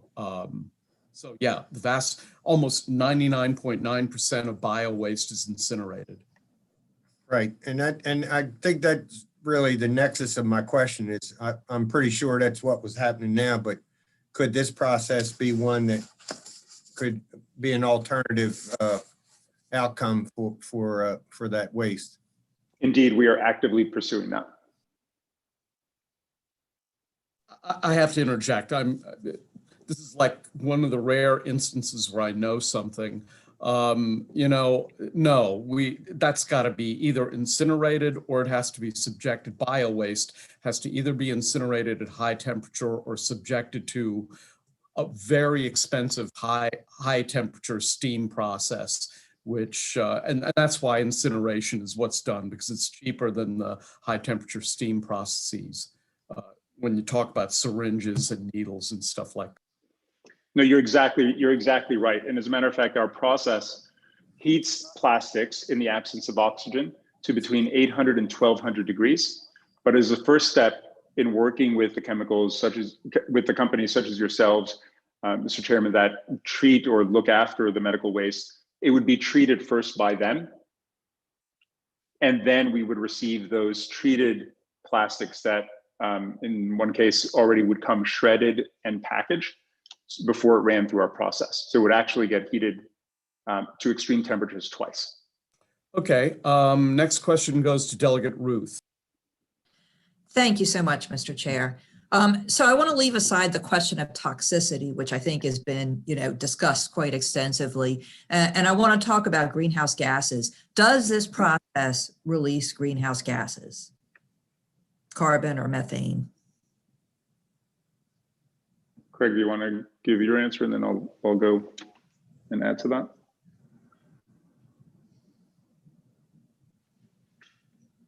You're on mute, Craig. Might be. There we go. So most processes for pyrolysis are going to take in plastics, and to get the vessels running, if they're not electric, some are electric, some get started on natural gas. And so that natural gas helps heat up the vessel. You take the plastics, you heat them, as we've talked about, turn into gas vapors. Most of the gas vapors condense back into liquid products that can be sold. There is a fraction of non-condensable gases. Those non-condensable gases can be captured and then combusted to use for an energy source that displaces the need for, it's basically natural gas that can displace that need. So there is a little bit of CO2 generated from there, as well as with any industrial site, as a truck pulls up to, with plastics, you're gonna have forklifts lifting off, pallets of plastics and other materials, driving around, moving things around. So that would be a source of, unless it's an electric forklift, of emissions as well. But overall, what a lot of studies are showing, including one of the most recent ones from a company called Sphera out of Germany, did some work with BASF, and their partner Quantafuel looked at GHG and said there would be a reduction of 50% in greenhouse gas emissions across the life cycle when you take plastics, turn them back into a plastic again, versus taking those plastics and incinerating them. But there is 50% is still some greenhouse gases, so it's still emitting some greenhouse gases. Yeah, I mean, if I could build on that one, so I do our corporate greenhouse gas inventory, and so we're a plastic converter. We're not a pyrolysis company, but I have significant knowledge in this area. So anytime you use energy from the grid, you're going to generate greenhouse gas emissions, because our energy source for grid electricity generates greenhouse gases. So it would be next to impossible, correct? It would be next to impossible, correct? It would be next to impossible to have a process that uses energy and not have associated greenhouse gas emissions. Anything that's in, as Craig alluded to, what we would call the scope 1 greenhouse gas emissions, emissions that actually occur on property from those activities, would really only be the minor portion of the non-condensable gas that can either be used as energy or stored, et cetera. But really, most of the so-called greenhouse gases would simply just come from energy use and electricity. Minor portion, but that's still not net zero. I mean, right now we're not net zero on this call. I mean, everything we do that takes electricity is not net zero until we get to 100% renewable. No, but this committee and, you know, all of us are working very hard to try to get to net zero as quickly as possible. It's a really urgent thing. We need to do it in as short a time as possible. And so, you know, I just don't think that we, you know, my question is, should we be building infrastructure that's going to, you know, generate even some amount of greenhouse gases, because, you know, we're working to try to eliminate them from transportation, from housing, from food waste, you know, all of these greenhouse gas emitters we're trying to eliminate. And so, you know, should we really be allowing new infrastructure that's going to generate those, you know, particularly when the climate crisis, we talk about economic impact, the climate crisis is going to have huge negative economic impact. The cost of it, we're already seeing the cost of it, and the cost of it is just going to be astronomical the more it changes. So, you know, while there may be some short-term economic benefit, you know, does that really outweigh the long-term economic cost? I guess I asked kind of two questions in there. I'm sorry. So if I can interject, respectfully, Delegate, it's almost like saying we'll never build another factory because it may emit carbon, and therefore there'll be no more employment and no more growth and no more research and development into new technologies. That's absolutely not right. You're twisting what I said. You know, should we be building new factories that emit greenhouse gases? No, we shouldn't. We absolutely need manufacturing, and we need to move towards manufacturing that is net zero. That's the goal that we're moving towards. That's our state's stated goal, is to move to net zero. So don't twist and say, I don't want jobs, I don't want, you know, manufacturing. Those things are very, very important. But I also wanted to go back to Mr. Cookson asked about, I think when you were describing it, you said that the process uses natural gas. Is that correct? That natural gas, it's possible that at least some of that is frack gas, correct? Which is, our state has actually banned fracking, you know. And natural. Depends on where it comes from. Right, but it could be fracked gas. It depends on the location as to where the facility is placed. Certainly, I mean, our facility can take propane, natural gas, and again, as Craig well put it, we only use that outside source for approximately 1 hour. And after that, the system itself uses its own produced pyrolysis gas to keep it going. So it's actually quite de minimis in terms of use of outside gas source to operate the facility itself. But it does use some. For the first hour, yes. Okay. And so just, I'm almost done, Mr. Chair. Thank you for bearing with me. Mr. Cookson, could you just repeat that list of states again, the 9 states? That have passed legislation? Yes. Sure. Yeah, it's Florida, Wisconsin, Georgia, Iowa, Tennessee, Texas, Ohio, Illinois, and Pennsylvania. Yeah, so most of those states are not models of environmental, concern. I know we have our environmental issues with Pennsylvania. I just am curious where some of the states that, like California, has California done anything in terms of this, either one way or the other? Nothing in terms of legislation. They have various work groups and committees looking at this. Rhode Island has talked about this technology in the past. Delaware was mentioned earlier. So yeah, I think this is a nationwide conversation. I think, as Kaylee said earlier, the Council of State Governments has adopted sort of legislation that would clarify the definitions around these technologies as a model bill. So this is a very mainstream. Those 9 states have passed very mainstream legislation that has been adopted by CSG. Thank you so much, and thank you, Mr. Chair. Thank you. Okay, so I'm going to conclude the public hearing here, but I do want to make a statement. This committee has been hesitant to ban chemicals and processes, but we have not been averse to it if we've been convinced that it's a good idea. It took us several years to ban neonics. It took us, we've been attempting to ban chlorpyrifos for quite some time. And a chemical process that we didn't ban the chemical process, but we banned having it considered as a clean energy source was the steam reformation of natural gas to produce hydrogen, because that's a process that, you know, hydrogen is seen as a clean fuel source, but its production instantaneously results in the release of CO2. And so this committee did ban that as a process. And so the way I think we're going to look at these kind of issue areas, of course, number one, we're going to study the chemistry of it very, very carefully. But number two, I mean, if the proponents, if the allegation that this is really a Trojan horse for combustion, if that bears out to being true, this committee will probably be very heavily inclined to pass some sort of a prohibition, I suppose. But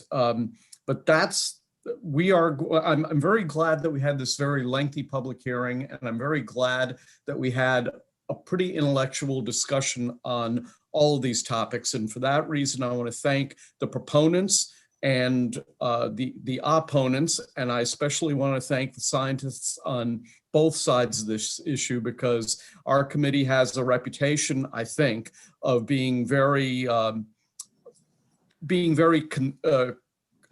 of considering all the complexities of complex issues such as these. And it's one of the reasons why I like being on this committee. So thank you all very, very much. That concludes, it doesn't conclude the discussion, but it concludes the public hearing on House Bill 21. Let's proceed to the last bill of the day, which will be right before our voting session, and that is House Bill 281.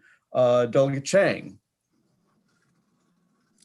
Good afternoon, Mr. Chairman and Mr. Vice Chairman and members of the Environment and Transportation Committee. For the record, I'm Mark Chang, member of Maryland House of Delegates. Thank you so much for the opportunity to present House Bill 281, which is Humane Society and Animal Control Officer Education and Training Requirements.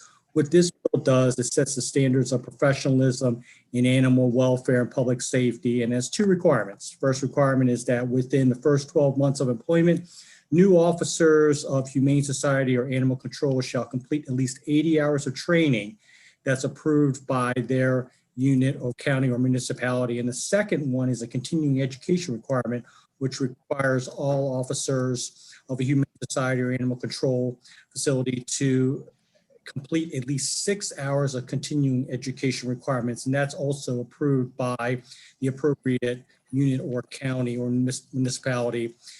The bill is also cross-filed. It's cross-filed as Senate Bill 159. It had a hearing earlier this week. It went very well. And there were a few amendments to it. First of all, the amendment was to move this piece of legislation from the criminal law to the local government article, because it pertains to dealing with local municipalities and county government and humane societies. And the second one was that it specifically lists 8 different items to be covered under topics with regards to animal control and what type of training needs to be provided. And so thank you so much for the opportunity to present this bill. We also have a group of who are going to be providing testimony, and I want to thank each and every one of them for working this legislation last year and then this year. Thank you very much. And hey, Delegate, I may regret having said this, but actually sponsors are entitled to 4 minutes. So if you want to give us a little extra, that's okay. Or I can just go straight to your witnesses. I will yield the rest of my time because I saw the clock and I No, it doesn't work that way. Either you use it or lose it. So okay, well, I'm good to go. It's been a long day for all of you. Like to present Okay. but I do want to emphasize thank you to the rest of the panelists who will be coming after me to provide testimony. Thank you. Okay, well, this is a bill that has no opponents apparently. So we have 1, 2, 3, 4, 4 people who are signed up just pure favorable. So we'll go first to Patty Crankshaw Quimby. Patty. And you have 2 minutes. Welcome to the committee. Thank you, Chairman Barve, Vice Chairman Stein, Delegate Chang, and committee. I represent Professional Animal Workers of Maryland, a state organization comprised of animal control agencies and humane societies, and we stand in unanimous support of House Bill 281. I'm going to allow my colleagues to speak deeper into the bill, but simply put, there currently are no educational requirements for those entering the role of animal control officer in Maryland. While numerous agencies have internal requirements for training, there are those enforcing state and local laws with little to no formal training. This bill requires 80 hours of initial training and then 6 hours annually of continued education. While the amendments, which we also support, do speak to providing very basic needs that all officers across the state should be aware of and have knowledge of. It also allows for each jurisdiction to choose trainings that are specific to their needs. House Bill 281 will raise the professionalism of our field and continue to increase public safety and best practices in our profession. Professional Animal Workers of Maryland respectfully request a favorable vote on House Bill 281, and we thank you for your time today. Thank you very much. Next, we listen to Thomas Koenig. Is that how I pronounce your last name? It's pretty close. It's Koenig, but we'll accept Koenig. No, not a problem. Okay. So first, I'd like to thank Delegate Chang for his sponsorship on House Bill 281. And again, the opportunity to give this testimony is really important, and I want to thank you for that as well. So my name's Tom Koenig. I'm the Executive Director of the Office of Animal Services in Montgomery County. Currently, animal control officers throughout the state operate without the benefit of formal standardized training. Training that is available to be presented by experts in criminal investigations, enforcement, animal care and handling, and humane education. It's not that these trainings aren't available, they're just not required. So people can opt out as they wish. House Bill 281 would remedy that circumstance. And more importantly, if you look at our neighbors in Virginia, they require all of their animal control officers to receive an introductory standardized training that's approved by the state, as well as standardized continuing education credits that they can have throughout their career in animal control in doing their job. So it's a big plus for them, and I think it would be a big plus for Maryland as well. Looking at the amendment sections, obviously, as it's stated, we support both of the amendments. We were consulted on the items in the second one, which is establishing required curriculum. And establishing this curriculum, we believe that they create help in professionalizing animal control. I say that saying we're not your dog catchers anymore. These are people who enforce the laws and need to be prepared to support their local governments and continuing efforts to employ best practices when responding to violations of law and regulations. Montgomery County Office of Animal Services supports House Bill 281 and would urge the adoption of a favorable report by the committee, and I'm available to answer questions as necessary. Thank you very much. Next, let's listen to Robin Catlett. Robin, are you with us? And welcome to the committee. I am here. Oh, am I coming through? We can hear you. Okay, you can hear me, but maybe not see me. Hearing is more important. Okay, great.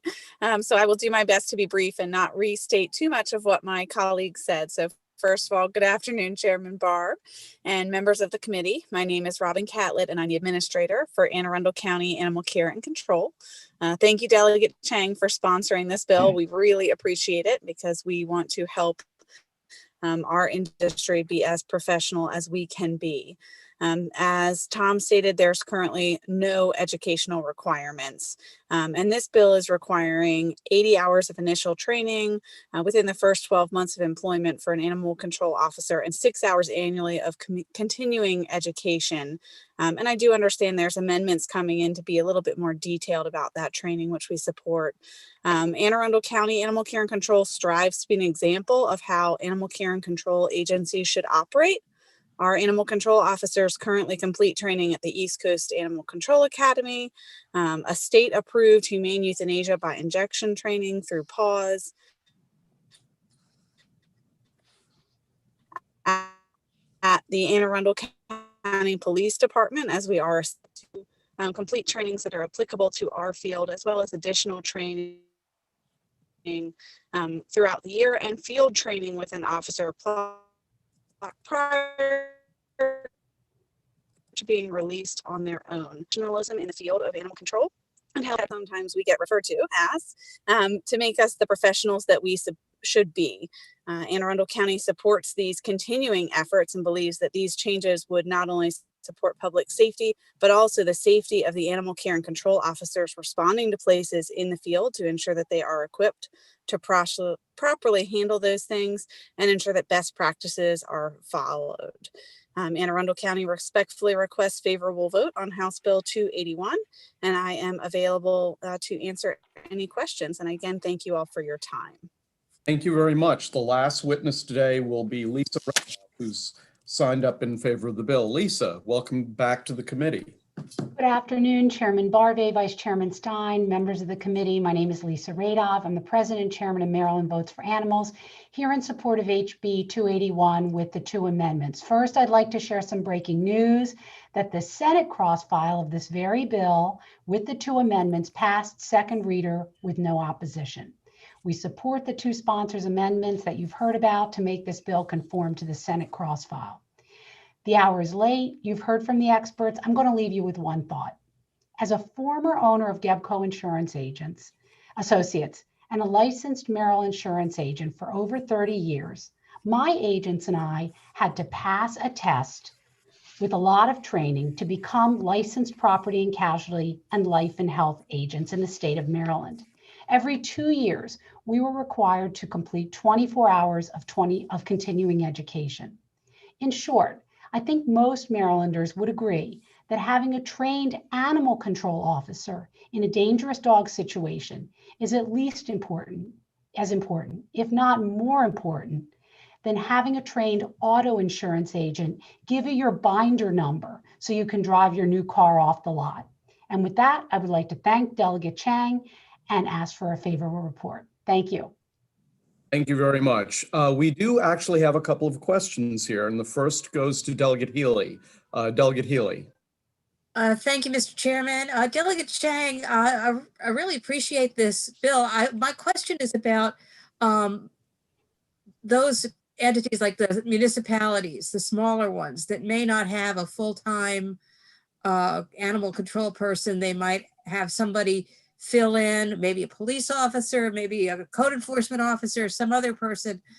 How does this bill affect those smaller jurisdictions? Because they're going to have to take time away from their job to get this training. Sure.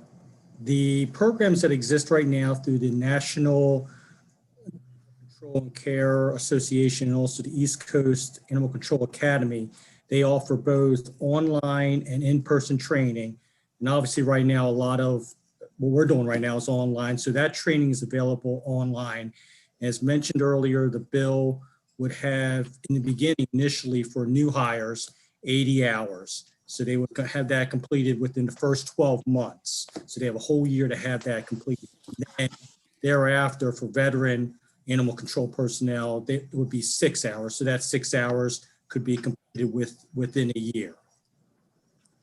So I'm sorry, excuse me. No, that's okay. I just want to know, have you reached out to the Maryland Municipal League about this? Because we haven't heard anything from them at this time, but we can. And also just wanted to give you some raw numbers. If you look at the website for the National Association of Animal Control and Care, the typical course is about a little bit under $500. So it would be a nominal cost for individuals participating in this type of program. But to your question, ma'am, we can reach out to MML and get that information over to you. Thank you. I appreciate that. Yes, Yeah, ma'am. for the record, Pete Barron has written in favor on behalf of the Anne Arundel County. I know that's not MML, but the Anne Arundel County government. So next question goes to Delegate Jacobs. Thank you, Mr. Chairman. And Delegate Chang, I apologize. I didn't hear the very beginning of your bill testimony, but where did the 80 hours come? Where did you come up with a number of 80 hours? Sure. Well, Montgomery County right now, we had the gentleman, Mr. Tom Koenig, who testified. That's something Montgomery County is currently doing, and we thought that would be a good benchmark of standards for training. But there's not a so-called standard in other states? Well, I'm sorry, Virginia, excuse me, in the state of Virginia, they do have that type of training. And Mr. Koenig, if you're still on it. Yeah, I'm still here. I'm happy to address. Virginia has a 3-week program. The East Coast Academy that's conducted in Maryland for Maryland animal control folks is actually 2 weeks. And we looked at those 2 programs, looked at the curriculum that they provided and how long it takes to present that curriculum. And then also the National Animal Control Association, they have level 1 and level 2 training for animal control officers. They also are a 2-week program. So the 80 hours piece is tied to these requirements that's about how long it takes to do that, along with some of the other various topics that can be covered. All right. And then the continuing education, I would assume that mirrors Virginia as well? Virginia does 15 hours continuing ed credits over a 3-year period. So we're pretty close to that. We believe that the 6 hours of continuing ed credits as the localities provide them, because we can do so much online now. Remember, probably, well, I'll just say, I know Virginia did this about 25 years ago, so the virtual world wasn't necessarily up to date, but I do know that getting 6 hours in 1 year and doing this, especially with the virtual aspect of this, makes it much easier. So thank you very much. I appreciate your answer. Okay, next question goes to Delegate Gilchrist. Thank you, Mr. Chairman. Delegate Chang, I heard you say that they were considering in the Senate putting it in the local, like in local provisions? Yes, they did. They actually amended the bill, and the bill has been amended.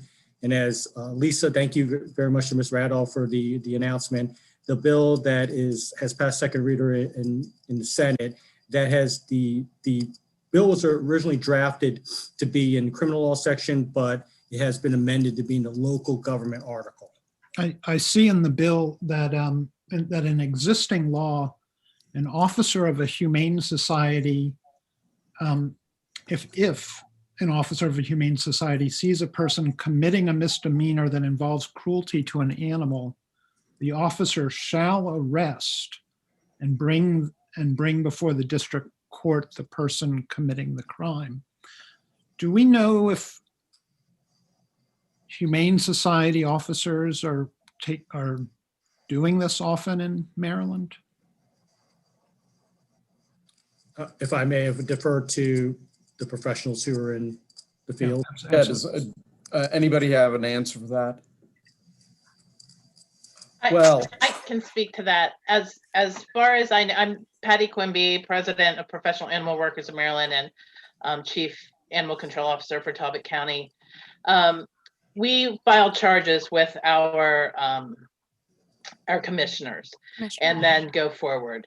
Only those who are actual police officers who are enforcing animal control do arrest here in Maryland. So we've filed charges with our commissioners and then go forward with animal control charges at this time. Thank you for that. Thank you, Mr. Chairman. And if I may pop on, Sure. can you hear me? Yes. Yeah, go ahead. This is Robin Catlett from Anne Arundel County. We're under the police department. And so when we have a suspect that needs to be arrested, we work with our counterpart, our sworn police officers, to assist in that process. Or we do, as Patty said, we go down to the commissioner's office and file charges ourselves if arrest is not necessary in that moment. Thank you for that. And what I believe is the final question goes to Delegate Jalisi. Delegate Jalisi. Jay? Okay, well, he might be absent. Okay, so that concludes the public hearing on House Bill 281. It concludes the public hearings for today. Let's turn to our voting list. Voting list number one. May I interrupt, Mr. Chairman? Yeah, sure. You need some We time. can't, we have to close this meeting and Oh, that's right. yeah, so, because Okay, so let me, Could you I've take a forgotten about 15-minute this. break? Yeah. Right, we'll have to take a 15-minute break. I guess we'll start up at around 2:45. We have to get a separate Zoom link according to the rules, and I'd completely forgotten that. So go away and come back. See you soon.